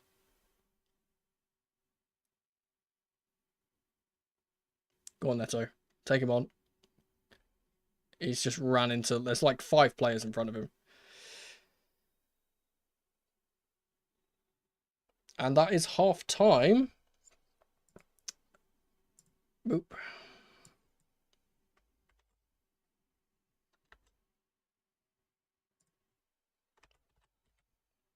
Okay. Oh.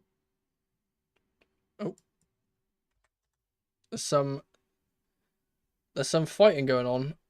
I think it's with Neto. Neto's been talking to someone on their bench.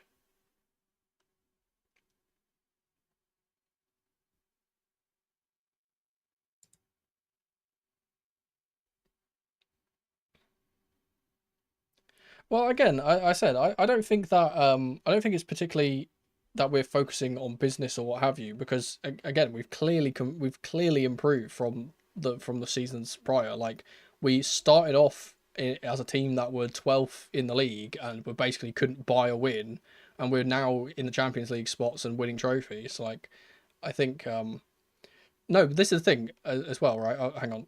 Let me just answer this. You say João Neves and Vitinha were better, let's be real. No, I don't think they were better. They played for a better team. That's what I'm saying. Strasbourg were a team that nearly got relegated, and Andre Santos has come into that team and made them a team that has gone into the European spots. Like, it's so much more of a difficult job to play as a midfielder for a team like Strasbourg than it is for Paris Saint-Germain that wins the league every single year. Like, I don't think that they were better. I genuinely don't. I think he was by far the best midfielder in that league. In terms of, as I said, in terms of if we're encompassing everything, we're talking about context, because context matters. Like, it's like, yeah, sure. Oh, for example, let's say like, a player that's going to play in like Manchester City's team is obviously probably going to do much better than if he's playing for Fulham. Or that's a bad example because Fulham are pretty good. But like, let's say Sunderland that are now in the Prem. Like, it doesn't matter. Like, sometimes when you're a player that's good, like, it doesn't matter it doesn't really matter how good you are. If you're playing for a terrible team, you can't do anything. And I think Santos is the complete opposite of that, the antithesis of that.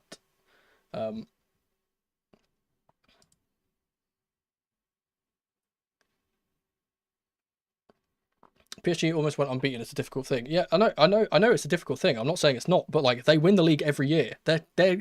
Paris Saint-Germain have such a monopoly on that league. There is literally no one in that league that can ever touch them. And again, it's not like they're like a team, for example, like I said, like Strasbourg, that were literally fighting relegation a season prior, or the season before we basically gave them Santos the year before.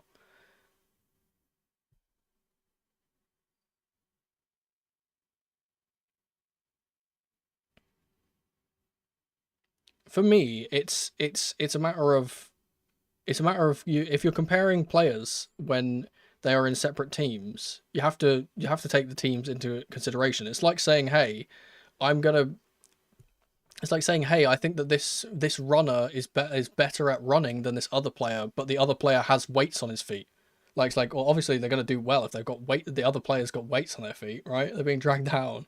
Like I said, I think it's like, credit to obviously Neves and Vitinha. They've obviously played really, really well, and I think Luis Enrique has got them playing really, really well. But let's not beat around the bush. They play for the best team in that league by far. Like, they're going to do well because they play in the best team in that league.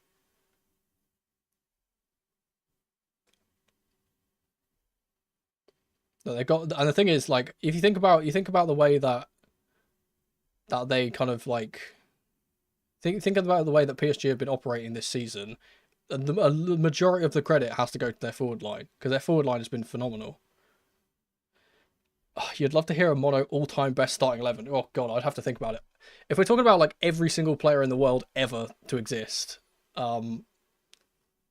And it's kind of hard because I'm quite biased towards players that I don't really, players that have certain aspects against them, let's say in like their personal lives or professional lives, let's say, that I would go against.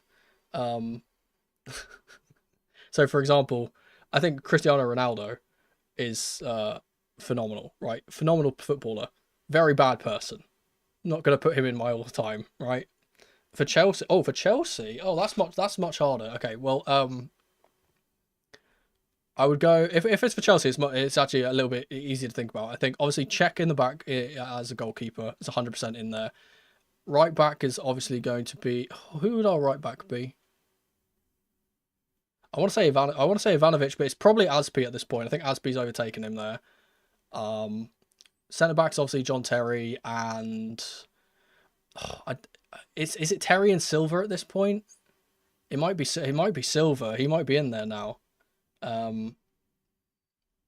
Maybe a video deal. I don't think that's something I need to commit too much time to. I'd probably put Silva in now. Obviously, he won us the Champions League, so you kind of have to go in there. It's left back is obviously Ashley Cole. That's just a no-brainer there. Midfield would have to be Conte, Lampard, and who else am I putting in there?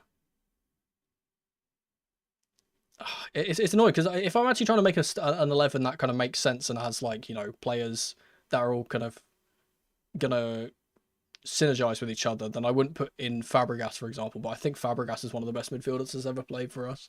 I'd probably put him there somewhere there. It's definitely Kante and Lampard. They're in there 100%. I think SEN is really underrated. He could definitely be in there.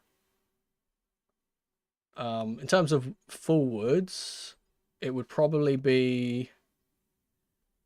And again, this doesn't make sense because they play in different positions, but it would be Drogba up top.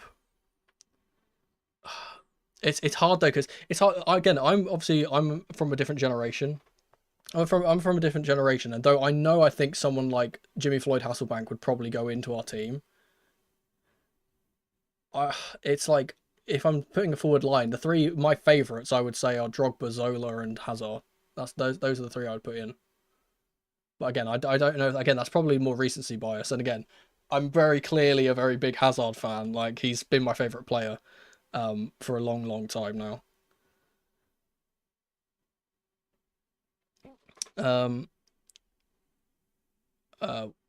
What was the first Chelsea season you remember? God. And again, this is going to sound really horrible, and I'm going to brush over this really quickly so it doesn't sound depressing. I don't remember much of my childhood. Let's just say that I've got certain things in my I've got certain things in my in my life that have happened that have basically made me forget a lot of stuff, and that's pretty much all I'm going to say. Again, Hazard and Joe Cole. I have my Joe Cole shirt up there as well.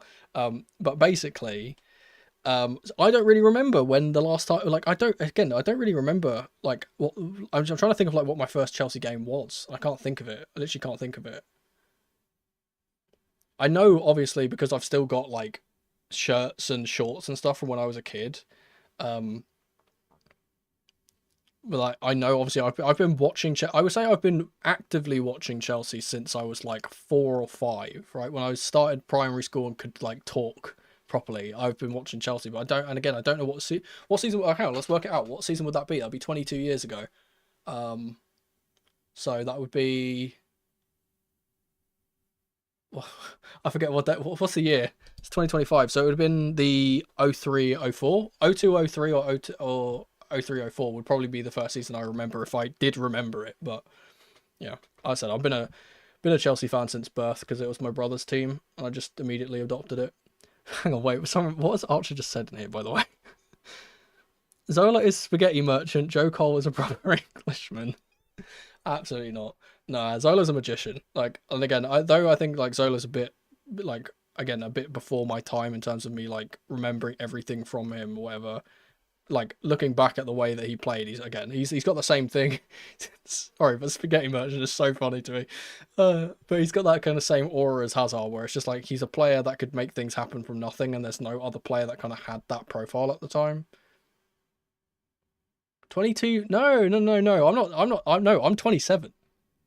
I've said this. I was thinking like 22 years ago would have been when I had that. I'm 27. I don't think I look it. I don't think I look very old.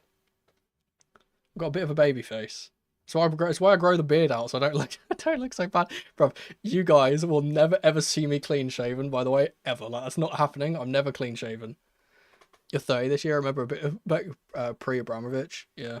I again. So what? Abramovich bought the club in 2003, right? So I probably would have seen, and again I won't remember it because I was a toddler, but I would have seen the season before Abramovich bought the club. So I'm technically a pre-Abramovich baby, but the majority of my Chelsea's life has been Abramovich. Statistically speaking, some fresh homunculus's first game was Chelsea versus Legia Warsaw, second leg one. Let that sink in. That's crazy. That's the thing which I think is so fascinating about football is that like any game could be someone's first game, and like I just think like imagine it's just like oh yes, you imagine if someone's first ever Chelsea game they're like oh you know what I'm going to support this team, I like this team, and it's the Chelsea versus Watford Bakayoko game. 1 million subscriber goal, Mono goes clean shaven. Absolutely. If you know what, I'll say it on record. You can clip this. If we win the league next season, I'll do it. Absolutely. If we win the league next season, I'll shave it all off. I might buzz cut as well. I'll go for the buzz cut. I'll say I'll commit to my word. Puglish geezer. Oh dear. I do find that so funny because that's the thing is like, and obviously there's a lot of debate about this online about like oh how people choose their teams and like how people like choose their teams. I think that there is a lot of kind of glory hunting as people say in football, but I think the majority of the time it's just kind of hey you pick the team that kind of speaks to you the most. Us losing to a Polish team for the first time in English football history, yeah. Um, a Sunderland 4-0 win. I'm trying to think. I'm genuinely trying to think of like what was the first game I remember, and I can't think. I just again I don't have very good memory in general because I'm ADHD, but like I don't remember, and this is gonna sound so shocking, but like I don't remember anything from like genuinely about 14 years old and below. Like I don't remember anything. Oh, I've just seen that Messi Prime ripoff. They're promoting that. That's quite fun. I think that's so egregious that they've done that. By the way, there's a person in the crowd who's got Chelsea FC and the logo imprinted on his forehead. That's real Chelsea. That's proper Chelsea. Back in the stadium. I assume the second half is going to kick off soon.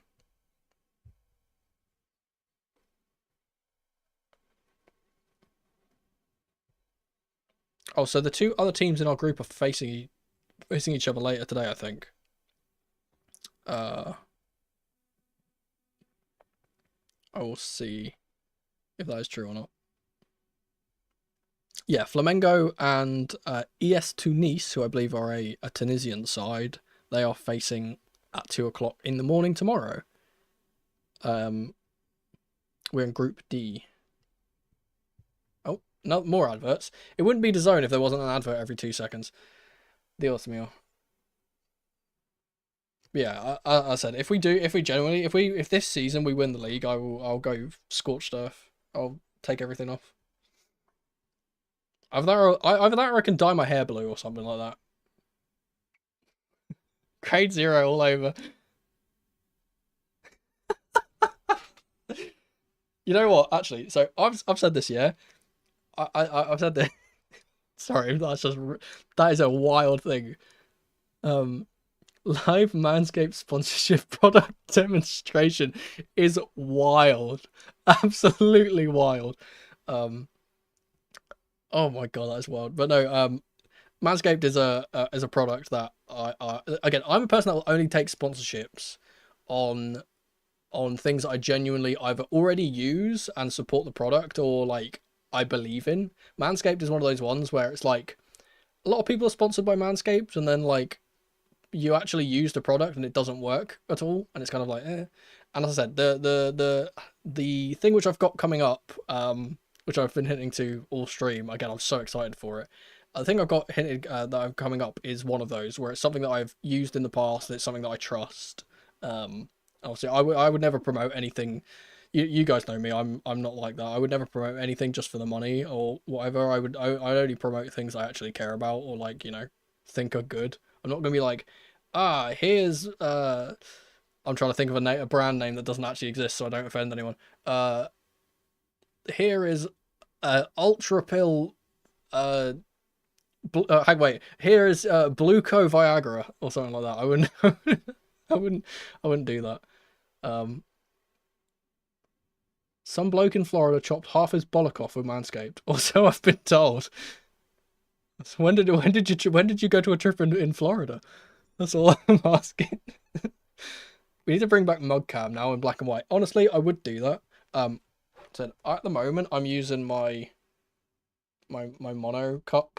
It's got a capybara on the front of it. It was a gift from my other half. I don't actually have my Chelsea. I don't know where my Chelsea mug is. I think it's in the kitchen. Raid Shadow. No, but see, actually, that's the thing. Raid Shadow Legends has got a big kind of meme about it. But actually, that's actually a good product. Like, that's actually a decent product. So, like, I wouldn't mind if I got sponsored by Raid. They've also probably got bear peas. So, like, give me some of that. That'd be great. Fernandez is coming on, and so is Malo Gusto. Half-time substitutions. I think for Lavia and Reese who I'd imagine that would be for. I'm praying for Gusto, man. I really want him to be a success. He had such a terrible season last season. Come on. We can do a fresh reset. You can go back to the player. That's a rat. Capybaras are a myth. No. Actually, over where I live, they're actually opening a. This is so unrelated, but they're actually opening a capybara petting zoo near where I am. A bit weird not to see Delap. Oh, Giroud. Wait, I see a Giroud on the sideline with his top off. Are you coming on?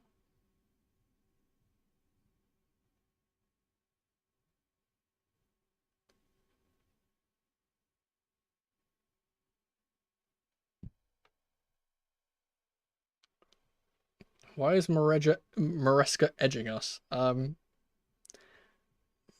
Speak for yourself. That's all I'm gonna say. Oh, Gusto went on the pitch too early.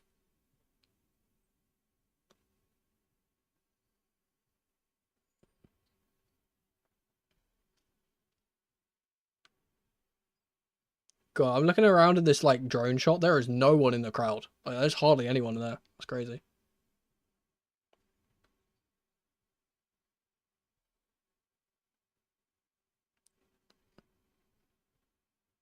I think these referees lost the plot. They don't know how to do time. Also, I've just said time. It's reminded me. I will remember the timer this time.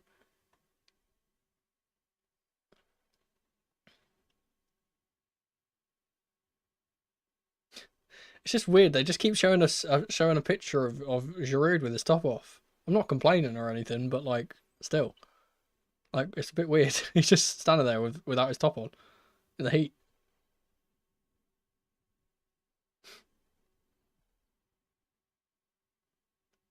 I've just noticed that Giroud's got a tribal tattoo on his arm. Never noticed that before. I'd like to see Giroud play. It's just for old time's sake. What's happening? I don't know what's going on. I don't think anyone knows what's going on. The referees have lost the plot.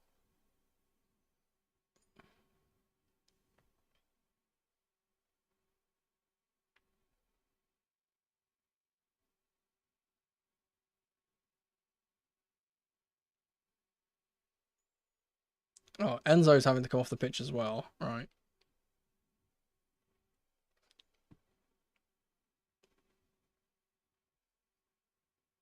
Okay.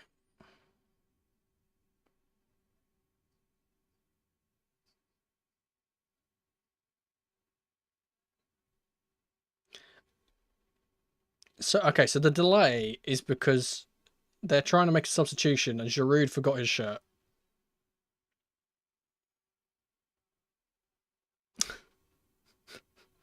There we go. So Giroud is coming on. He's coming on for Ebabise.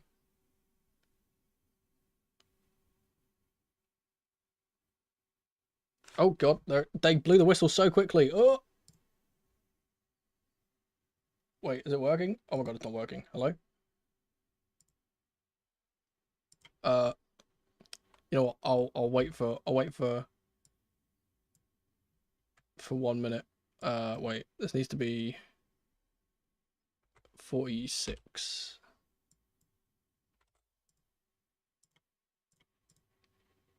Go. We'll play once it gets to 46. We're already on the attack here, and Pedro Neto. Palmer. Caicedo tries to get it back to Palmer, and it's gone out for a goal kick.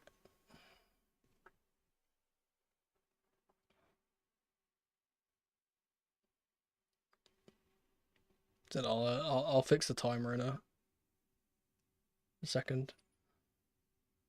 Oh, that's weird. Now the 5 little dots at the top of the score screen I was telling you about gone are now 4 rather than 5. I don't know what that's for.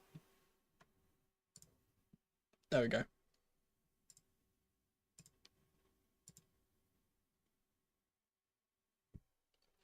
There we are.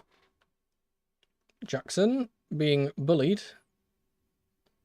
But Enzo's done really well to get the ball back. Here's Neto. Terrible pass from Palmer, to be fair. We started this half a lot quicker than we started the other half. I will say that. Oh, excuse me. Oh, so now Cucurella seems to have actually moved into midfield, and Enzo is now operating as the kind of, left 10. They'll probably rotate, I'd imagine.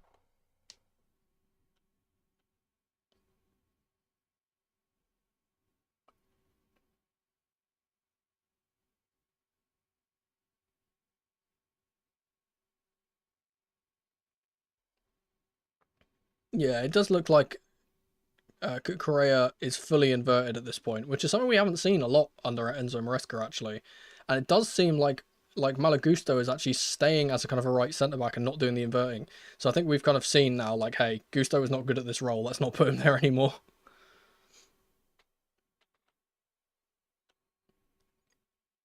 Neto into Palmer. Palmer's first touch has been so poor today.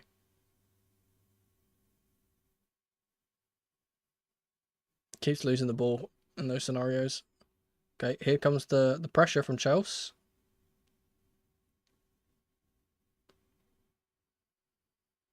And we've won it back.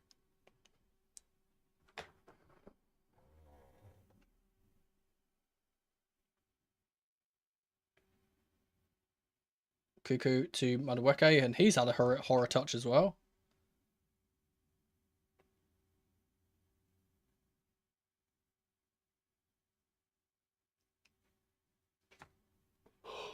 Excuse me. They're building out from the back now. This suits us more though. As I said, just like let them have the ball. Like they're not going to be able to do anything to us. They don't have the panache to beat us down. So like let's just take the ball off them and then break on them.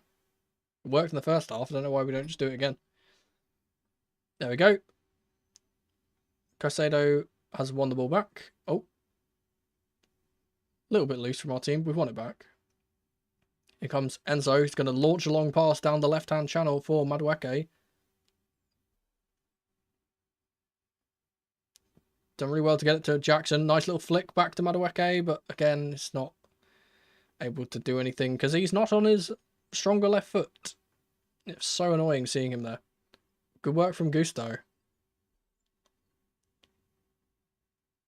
Oh, even better from Gusto. Lovely flick, and Neto's gone into the box now. Good cut back to Jackson. He can't do anything with it. That's the Gusto I want to see. don't know why we haven't been playing him there. Like, playing him just as that right centre-back, and if he wants to get up the pitch, he can. Like, I don't know why we've been playing him in centre-mid. I think we've realised now, like, hey, that's not happening anymore. It's good from Mono older than every Chelsea player. I mean, I think... Wait, no. I think Tosin's older than me, right? Tosin's 27 as well. Hey, don't make me feel... I'm not old. 27 is not old. Like, don't... I'm still a young'un. I'm still a ute. I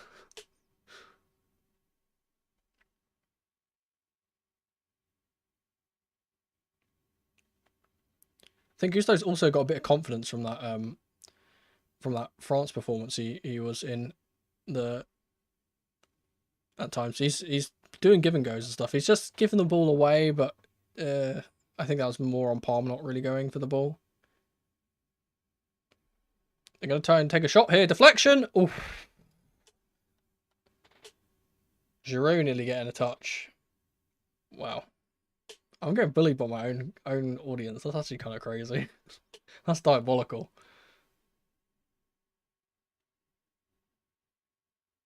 We are going forward again here. His Enzo, he can't get on the end of it.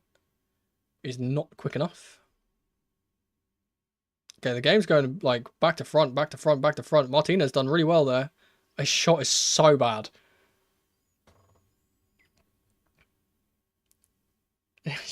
Soon you'll cash in your pension. Mono and Sanchez are the same age, basically soulmates. Absolutely not. I mean, once I shave my hair off, maybe we're a little bit closer.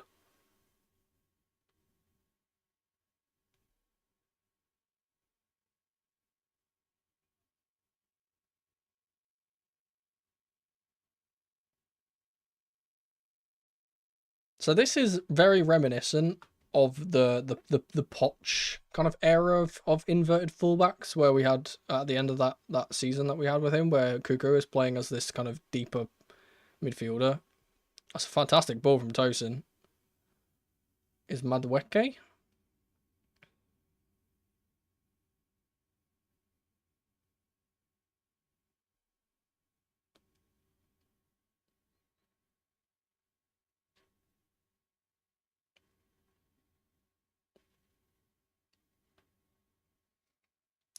You know what? I'm not going to talk about the other thing, but oh, Cuckoo.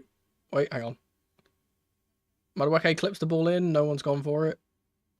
But no, I'm not going to comment on that other part because yeah, it's not my place to as a very white man. Colwell wins a corner, but I told you I did used to be a goalkeeper in my school days. I used to play as a goalkeeper. I could definitely do the aura farming dives. So I don't think I could. I don't like saying the word aura farming when I'm talking about myself because I just don't feel like I have any. I have no aura. Why do you think everything's in black and white? I'm basic. I could definitely do a dive or two. I'll tell you that.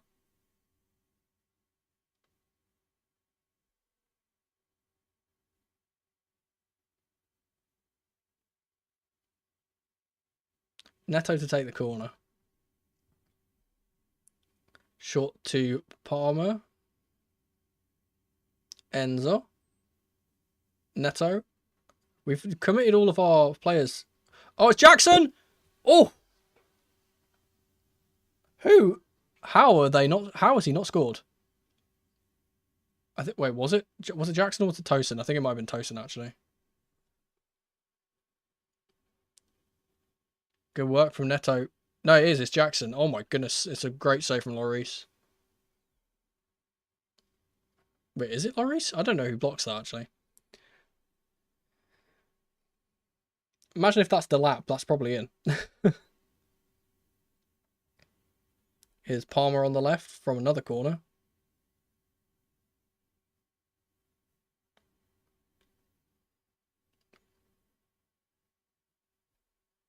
Jackson is standing about 20 feet offside. I'm really not sure what he's trying to do. It's a good ball. Oh. Colwell couldn't get on the end of it.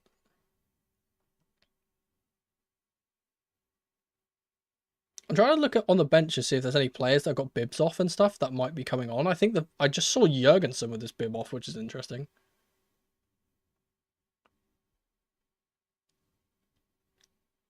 Yeah, I think it is. As I said, it is quite reminiscent of our last run, but like our last run's successful. Like I know everyone wants to see like 15 goals a game and like everyone scoring and all that stuff, but like I really don't care if we win a Premier League title if we score one, we win every single game 1-0. Like I'm not gonna complain. I just want the club to win.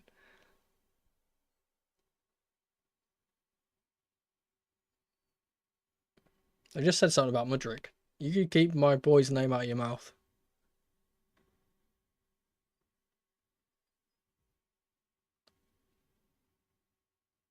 It's Colwell now. Good work from Madueke into Enzo. Oh, the ball for Jackson was there, but he couldn't get it off.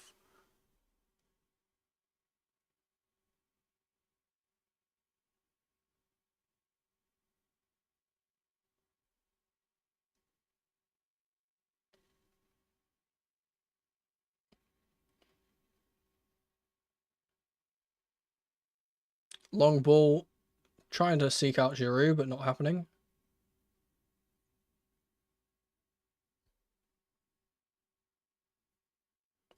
It's Buanga up against Gusto. Fantastic from Gusto. Beautiful work. Good work from Palmer as well. We're on the counter now. Gusto kept it going and he's up the right wing. Good ball in for Madueke. Can't reach him. This is the Gusto I want to see.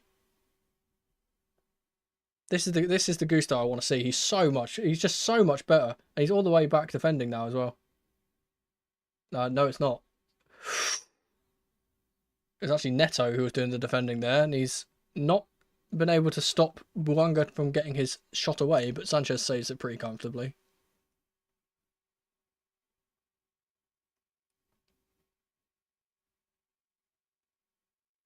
Good work from Rob there.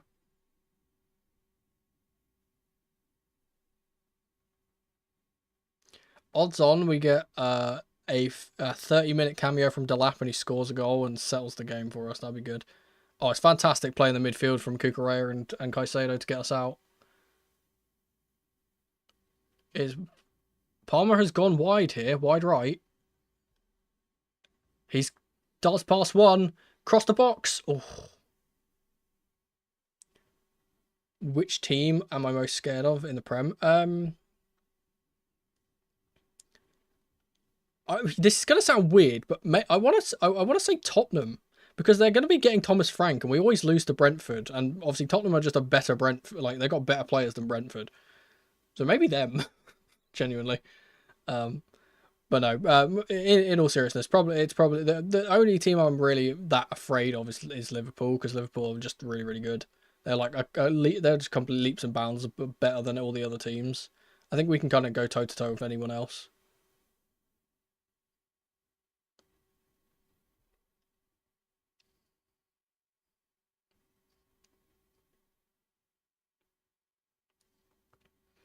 Cucurella has just been hit in the face by Martinez here. Not sure if that was deliberate. He's going to be getting carded for it though. He's obviously seeing something.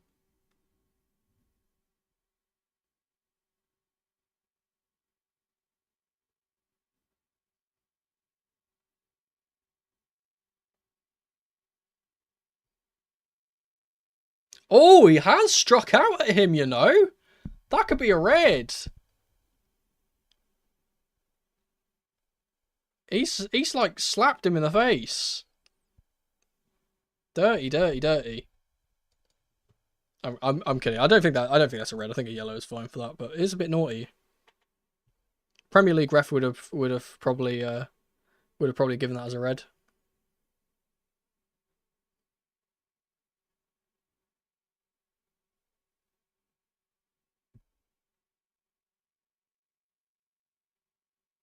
Bit of naivety from the young winger there, I would suggest.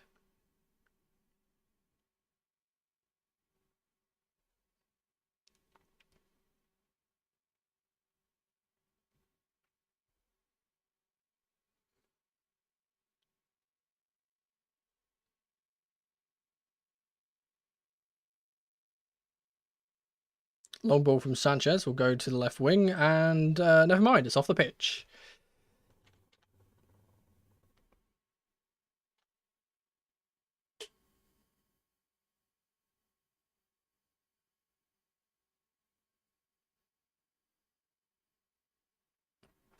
LAFC back on the ball, going down the left wing. It's Dennis Bouanga.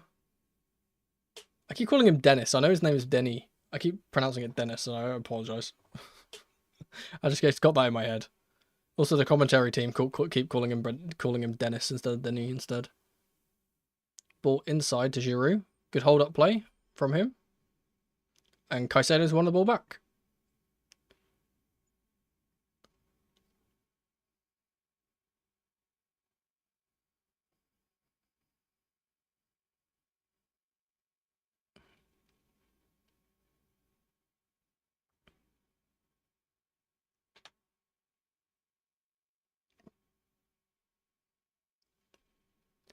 It's Malagusto. Just past 60 minutes now. I'd like to see if there's any subs warming up. It doesn't look like there is. Madueke's done well to keep the ball. Here's Palmer now. He's going to take his man for a ride here. He's ran all the way up here. It's great work from Palmer. Gets it into Jackson. Gets it back to Palmer. Good work defending. Wait, have they not given that as a corner?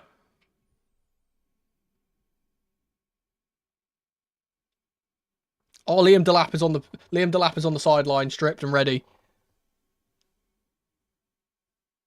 It's good work from Jackson there as well.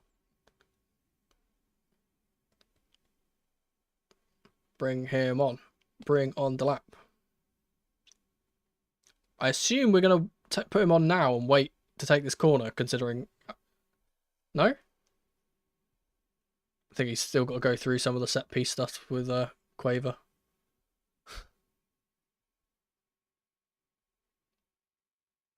Ball in from Enzo. Decent one to the front post, knocked on by Jackson. Or Tosin, rather. Malagusto back to Tosin. And Lloris has caught it. Good work from Tosin at the back post there. Trying to keep it alive.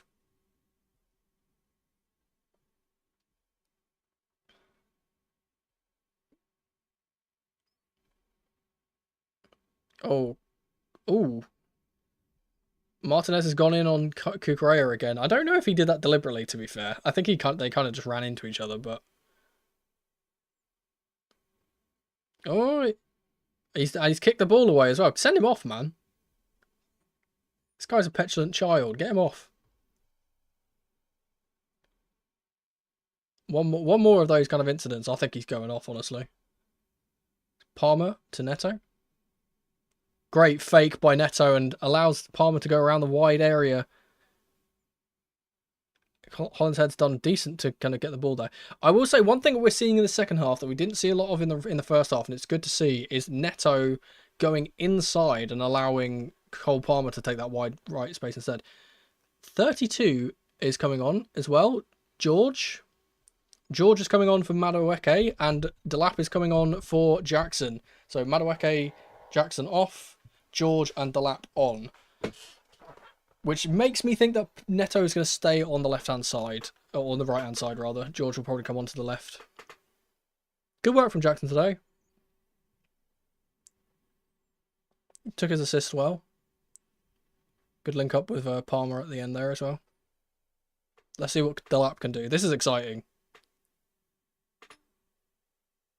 The Delap goal would fill me with great confidence.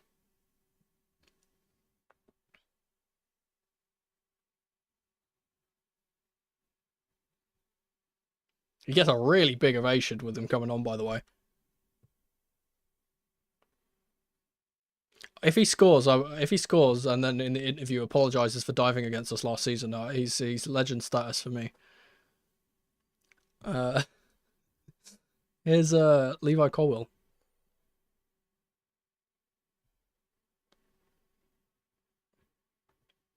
Good ball in for Cucurella. Here is his first touch, but he's been tackled. He's pressed hard. He's shoved his man over. And the ref is like, no, not having any of that. I like the aggression.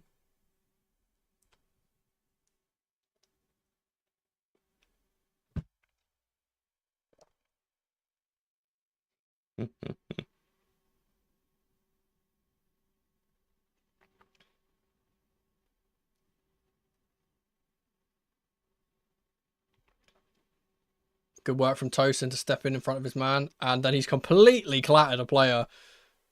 The ref's allowing it to play on. It's Palencia. They've gone the opposite way now. Mark Delgado. Good work from Gusto. Great with his defensive work there. And here goes Neto on the right hand side, trying to get away. Good work from him.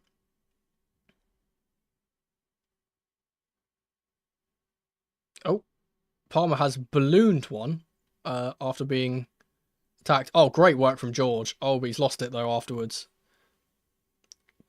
Colwell able to get the ball there. Fantastic work from Caicedo and good little touch from Enzo, but he can't get it to anyone. Is Tosin on a yellow? He might be. Yeah, I'm not sure. Good work from Caicedo. Here comes Palmer on the counter now. George getting up. Neto getting up. Palmer cuts onto his left foot. Here's Enzo Fernandez. Out to Tyreek George. I'm watching Delap in the box.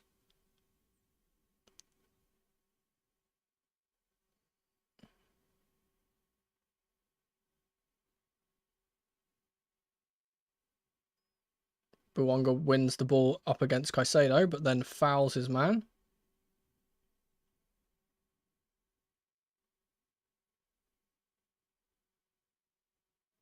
No, wait, so the thing has gone down again, the little ticky thing. So that is the substitutions. It just didn't change when they made their first change for some reason. So that definitely is substitutions, because we've only got 2 left now.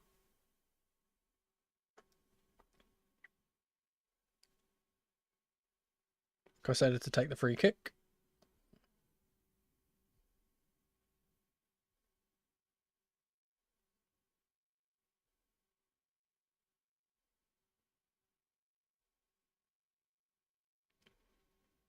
Oh, Caicedo's tried to do something a bit too clever there, and he's given the ball away. Good work from Tosin to win it back, though. Here's Enzo.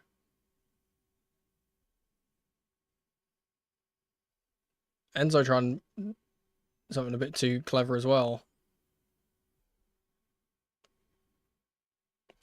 We're trying to be inventive, I'll give us that, but it's not really working out so far. We need to keep it a bit more simple, I think.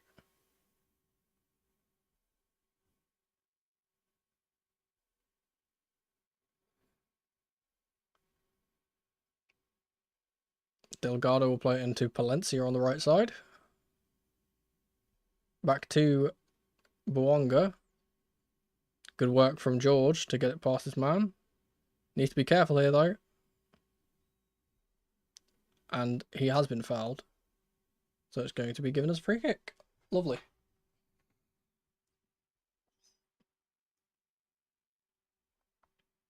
Ball's been swapped out to the right-hand side. Gusto and Palmer. Liam's made the run, but hasn't been found by his man. He's now made the run again, and here comes Palmer. Plays the ball in. Here's Liam Delap. Takes it round his man. Cuts it back. Oh. It should have been an assist for Liam there. First ball he's been given to feed off of into that channel, and he's already made something happen.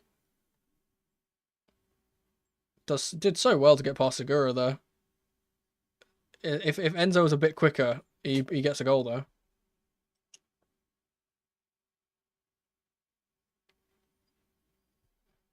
It is a corner though. Delap header, come on. Give me a Delap header.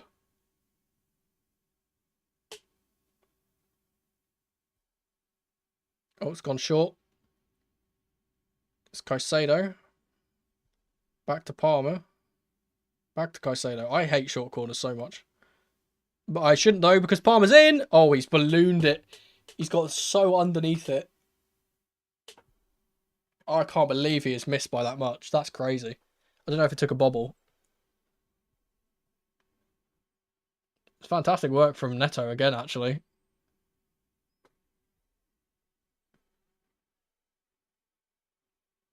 Does it take a bobble before he hits it? No, he's just completely chipped it. He's got so underneath it.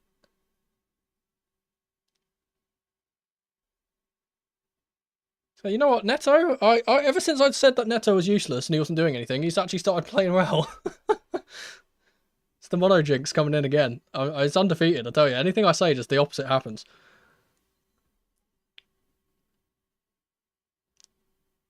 Lap wins the throw-in for us. After throwing the defender to the floor again.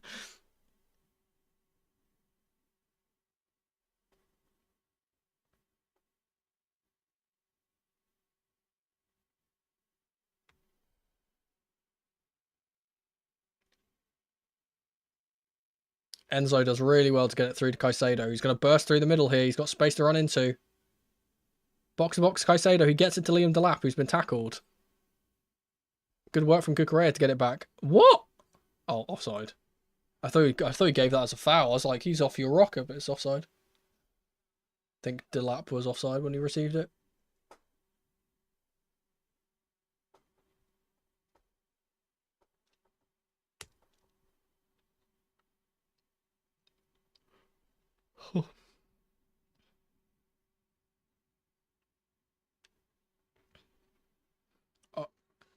Oh.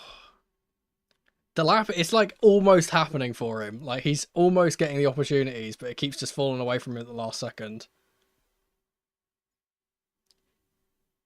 Good work from Gusto to delay his man, but that's all he has done. He's going to take a shot here and whisker wide. Or whisker over the crossbar, rather. That was Jackie, I think.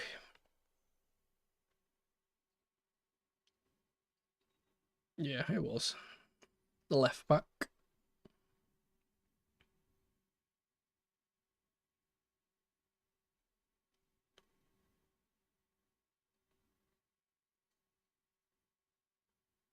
Oh, excellent work from Cucurella. Completely made his friend look like a fool. Delap and him combine, and Delap gets it out to George as well. Here comes Tyreek George. Take it down. Taking on his man. He's been tackled by Palencia pretty well, though. A bit too much there, George, I would suggest. Caicedo wins the ball back again, and Cucurella will bring it forward. Caicedo's gotten injured, though, in the middle of that. Here's Neto. Palmer. Yeah, they're going to stop it because Caicedo's hurt here.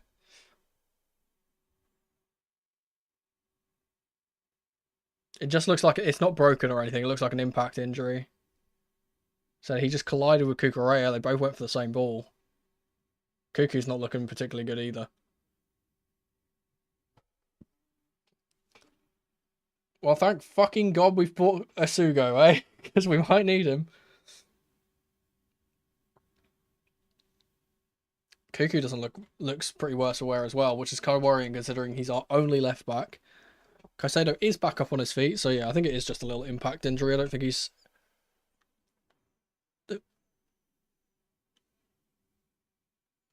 I don't actually know what's actually hit him there. I don't know who he's got hit by. Oh, he's got... I think his ankle... He twisted his ankle a little bit as he went down. Oh.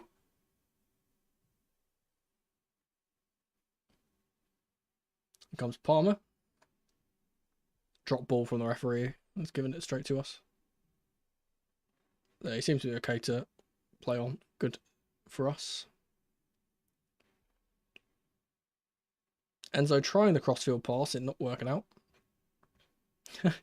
Genuinely, if both Cuckoo and Moy got injured at the same time, that would be diabolical for our team. That would be genuinely like season destroying. Here is Caicedo though. Back to Robert Sanchez. Long ball from Sanchez will go to the left back. Oh, I feel like if Delap was a little bit more on his toes there, he might have been able to put some pressure on the goalkeeper and win that.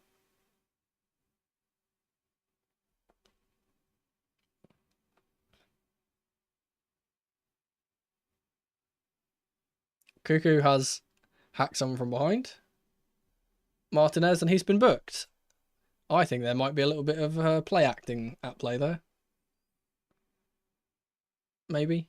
He did. Yeah, Cuckoo's apologising, so I think maybe He must have hit him.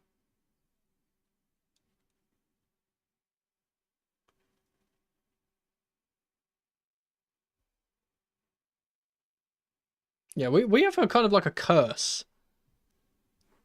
We kind of have a curse of like anytime we do preseason or whatever in America, someone gets hurt.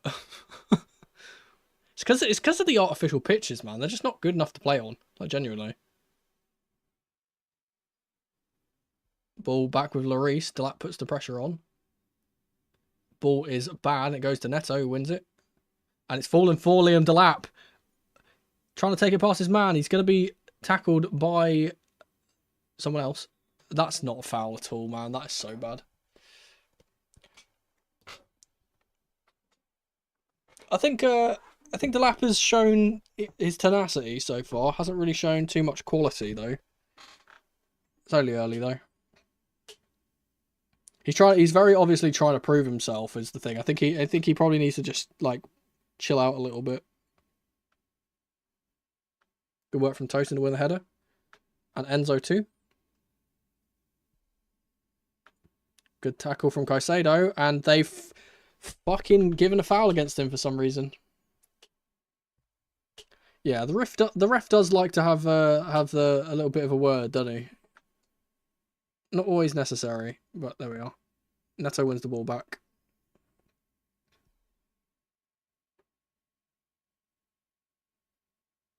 Oh, Tosin has kicked the ball off the pitch. Tried a little scoop there.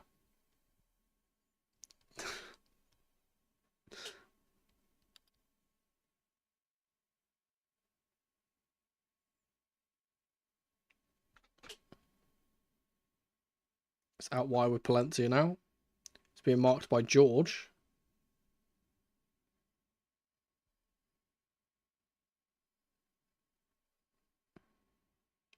It feels like if we steal the ball here whilst they're in possession, we're going to be in for a really good counter-attack here. They've committed so many players high. There's a great ball in to the right side, though. It's Tillman. Dinked up to the back post, and it's good defending from Malo Gusto. And Caicedo's got it out as well. It's Boanga. Blocked by Colwill, blocked by Cucurella. And somehow it's not gone in. I think it was Boanga, he was offside though.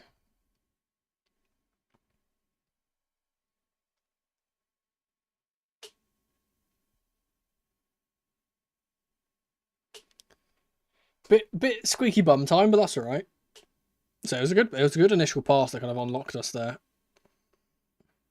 Just one of those things where we're blocking things and it's pinballing back to them. It's just a bit unfortunate. 13 minutes to go, or just under 12, I'd say, plus additional time.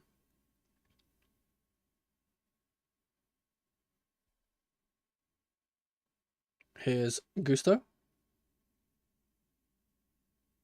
Oh, he's completely fooled his man. Beautiful from Gusto.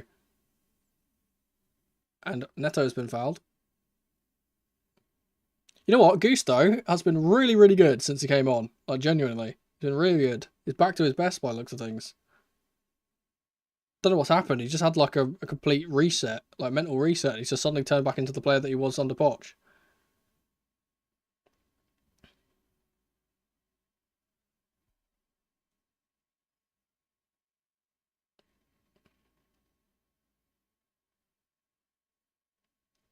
Colwell, here's George. Completely fools his man, but loses the ball. He fooled the man but with his body, but didn't take the ball with him. Sanchez will throw it out to Gusto now. We're going to go. Here's Palmer running down the right-hand side. Delap's going to try and make the run in. Neto has taken the run away from him. Delap has received it on the right wing here. Ball into the box is a good one. And it's a goal for Enzo Fernandez. Box crashing again. And it's Liam Delap with his debut assist. Beautiful goal.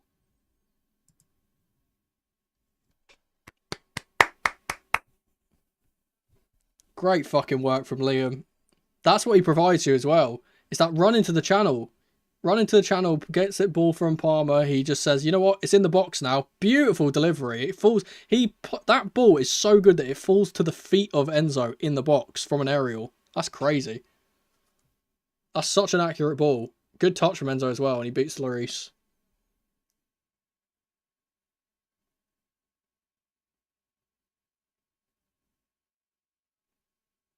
That's our captain. That's both of our strikers getting assists this game now. Selection headache for Enzo, I tell you that. That's his 9th goal of the season, because this technically is still last season.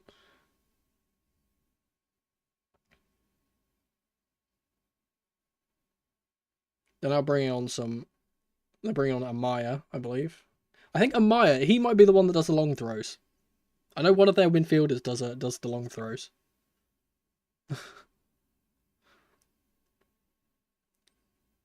We go again. Come on, get him a goal as well. I'd love to get Liam a goal. He deserves one. They're on the ball, and this is the perfect opportunity for it if we steal the ball.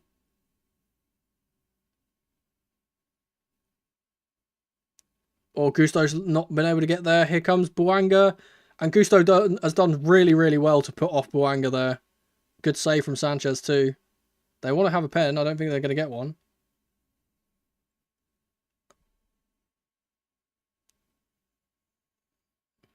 So that's it. Good recovery from Gusto there. Here's Palmer.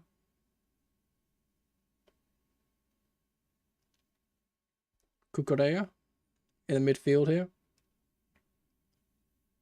Enzo will switch out wide to Palmer. It's that little ball from the right-hand side when Palmer gets to play the ball into the right channel behind for Delap. That's kind of causing them so many issues. That's his like bread and butter, running into that channel. I'd like to see him make more central runs though.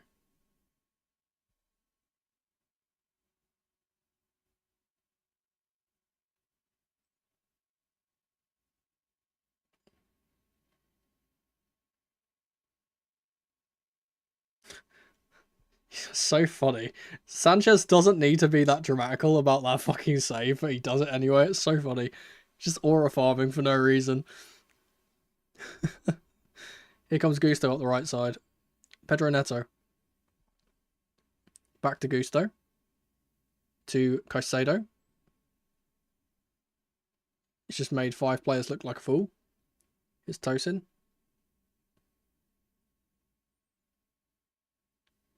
Enzo on the opposite side. Plays a first-time ball in for Delap. It does not get there, though.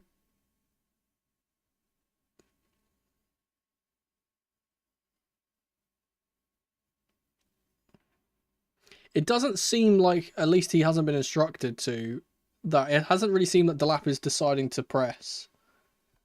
It doesn't seem like that's kind of been what he's been asked to do. He's kind of jogging around when they've got the ball. I think they want to save his energy for the runs in behind. It's going to be a competitive debut, though, for Asugo, Dario Asugo, and Nkunku. What? Nkunku's on the pitch. What's going on? So Asugo is coming on for Moises Caicedo, which is exciting. Who's Nkunku coming on for? Oh, he's coming on for... Interesting. So Nkunku is coming on for Palmer in the 10. Now, this is something which I want to see, because I've said this, yeah? I think Nkunku, there's still a player in there. I do. I just don't think he can play as a striker. If he can play as this 10 behind the striker, maybe we get a bit more out of him. We've seen how good he can play in pre-season, so maybe maybe he gets an involvement here. But yeah, Dario Sugo.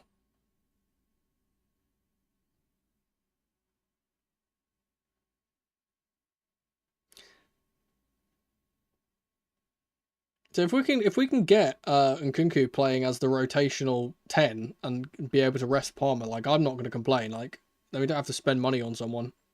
But like, again, if he has fully checked out, then like, bit of a dodgy decision, but oh well. Out to the left hand side with Marc Cucurella. Enzo will play it back into Cucurella, into Delap. Good hold up play. Gets it to Enzo. Beautiful sweep left ball with his sweep ball with his left foot rather. Out to Pedro Neto on the right hand side. Here's Nkunku. Gusto is now playing in the midfield, which is a bit odd. Gusto's done well there. Dario Sugo's done it very well to touch it on. It's a really good play here. Nkunku can't get on the end of the ball. Ball over the top has gone to David Martinez. He's up against Colwill here. Bad ball from him. It goes a bit too wide for Boanga to get on the end of. He will collect it though. Taking on Tosin and not being able to get the ball through past the big man. Let's go, Unk.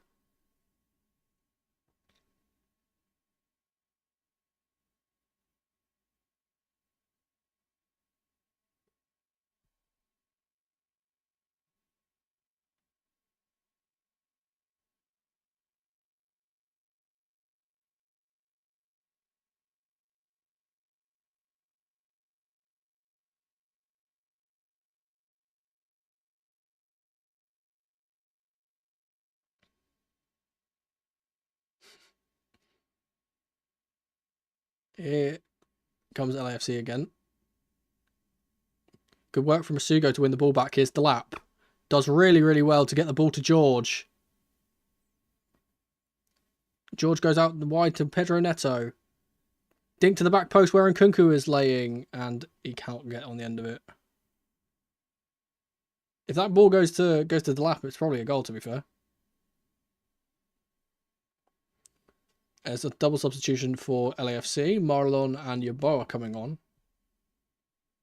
I assume that'll be for, yeah, Delgado and one of the centre-backs.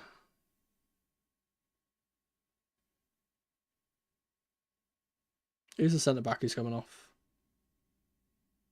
I assume it will be...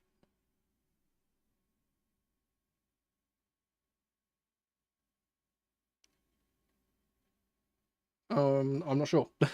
I don't think it said. Corner for Chelsea. Swung in by Pedro Neto. Goes straight to Lloris. And in fact, it actually went off the pitch before it even got there. Oh, it was Tillman that came off. They brought on a centre-back for Tillman. That's very interesting.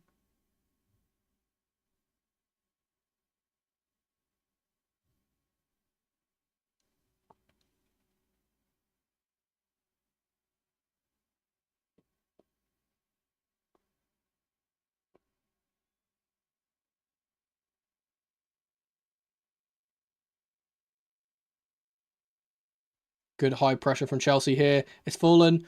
Oh, Asugo almost getting a goal. He's done really well since coming on, Asugo. Looks pretty good, pretty comfortable in that midfield. Here's Palencia.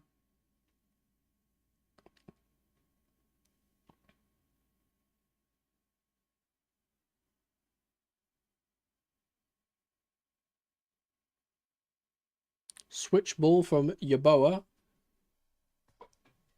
Out to the left-hand side now. Good ball in the middle. And the ball has gone back to Sanchez. He'll kick it up the pitch. Go on, Delap. Compete for this. Good work from Enzo to get the ball. He's been dragged back, and it will be a foul.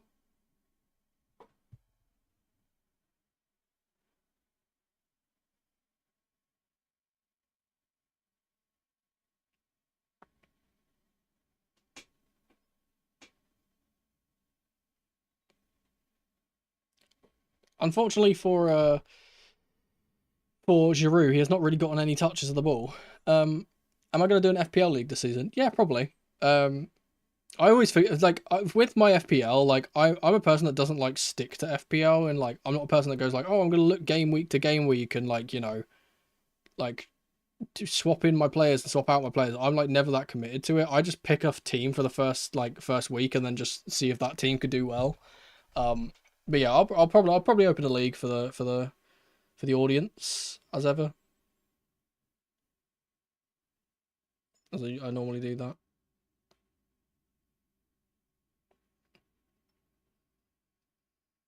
Delap has been thrown to the floor, not gotten anything from it. I'll tell you one thing. You know who Asugo really reminds me of at the moment is Dennis Zakaria. He's like really lengthy. He's like making like, when he strides, he like just glides across the pitch really, really quickly.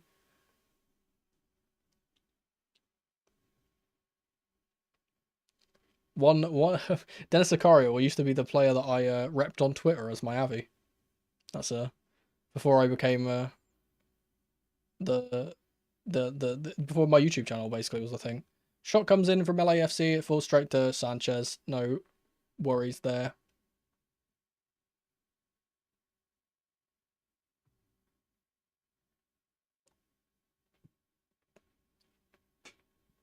Three minutes of added time. I'm not going to put it on the thing because I can't be bothered. it's only for only 3 minutes. There's no point.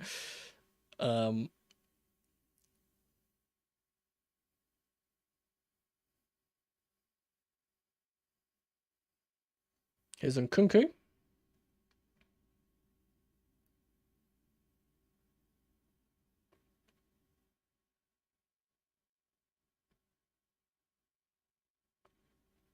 Back out to Nkunku again.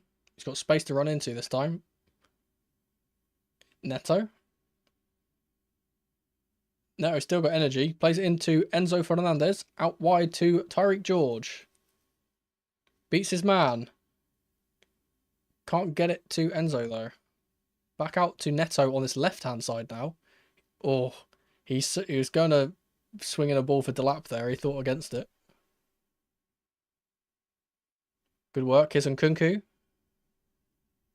Gusto's wide right.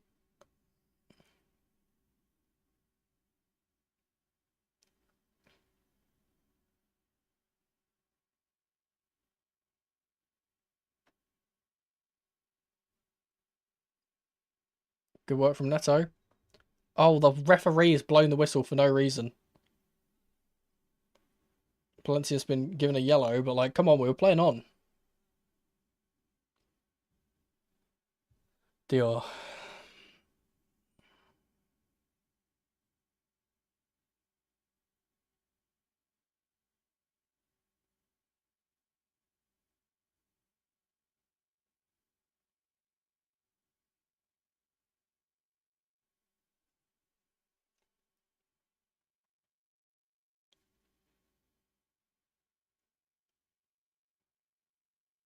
Good ball from Tosin into Neto. Here's Nkunku. Tries to get past multiple people and it's just not going to happen. He needs to pass that there. Bouanga going to go down the left-hand side. Up against Gusto.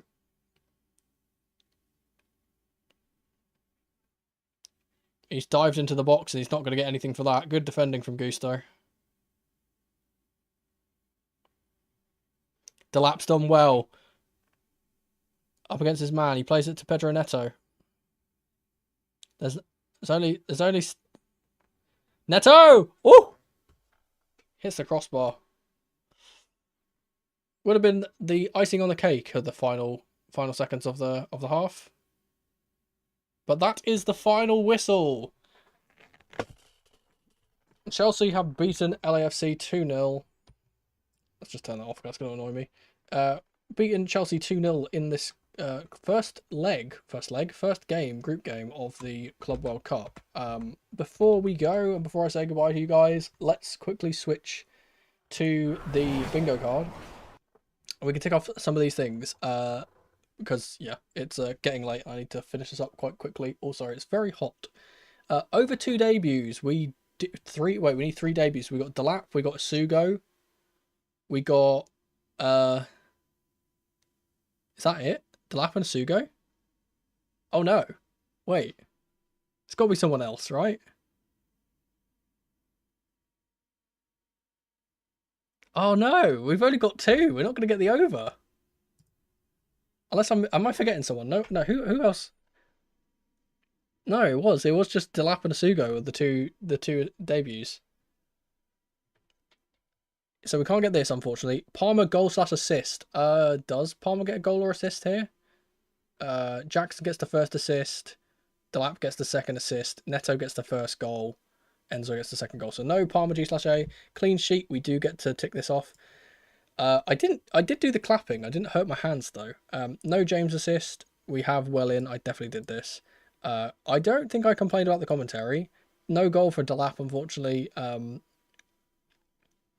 Don't think we got this. Unlikely goal scorer. Not really. I think Pedro Neto's you can say he's an unlikely goal scorer. He's a forward. Player book for Descent. I don't think we got this. Monotone Spanish. We definitely got this. It just happens all the time. We don't really get Maresca ball in full flow at times. I definitely swear at the refs. Left back torched by right wing. We didn't really get that very much, honestly. Worldy. Not really. Santos didn't play. Correct prediction, absolutely not. Shadow of the Colossus, Pendas didn't even get on the bench, which is unfortunate. We haven't had any camera problems either, it doesn't look like, so that's fine. X-City link-up, we don't get that either. If Palmer was the one that scored instead of Enzo, then we would have got that. Weird substitution. Yeah, I'm going to take this off for Nkunku coming on, because that's a weird thing. I definitely did this at some point, and then we won. Excellent. So no bingos today. Very, very unsuccessful bingo card this week, actually. But yeah, let me quickly check when the next game is. I think it's on Friday. If I remember correctly, I'm not sure. Yes, on Friday. So our next game is Friday at 7 p.m. So I'll be streaming an hour earlier on that day. We'll be doing another watch along for that game. So that'll be 6:30, if I can remember, 6:30 p.m. BST. So I will see you guys then on Friday. And yeah, I just swap over to this. I said thank you guys for hanging out as ever. Thank you for the banter. It was quite fun today. I unfortunately do have to go because this is very late and it's very sweaty and I need to open my windows and I'm drenched. But yeah, as I said, thank you for the support on the stream as ever. My next video will probably come out the day before Friday, so Thursday. So that's when I'll next see you. And hopefully I can update you on the little collaboration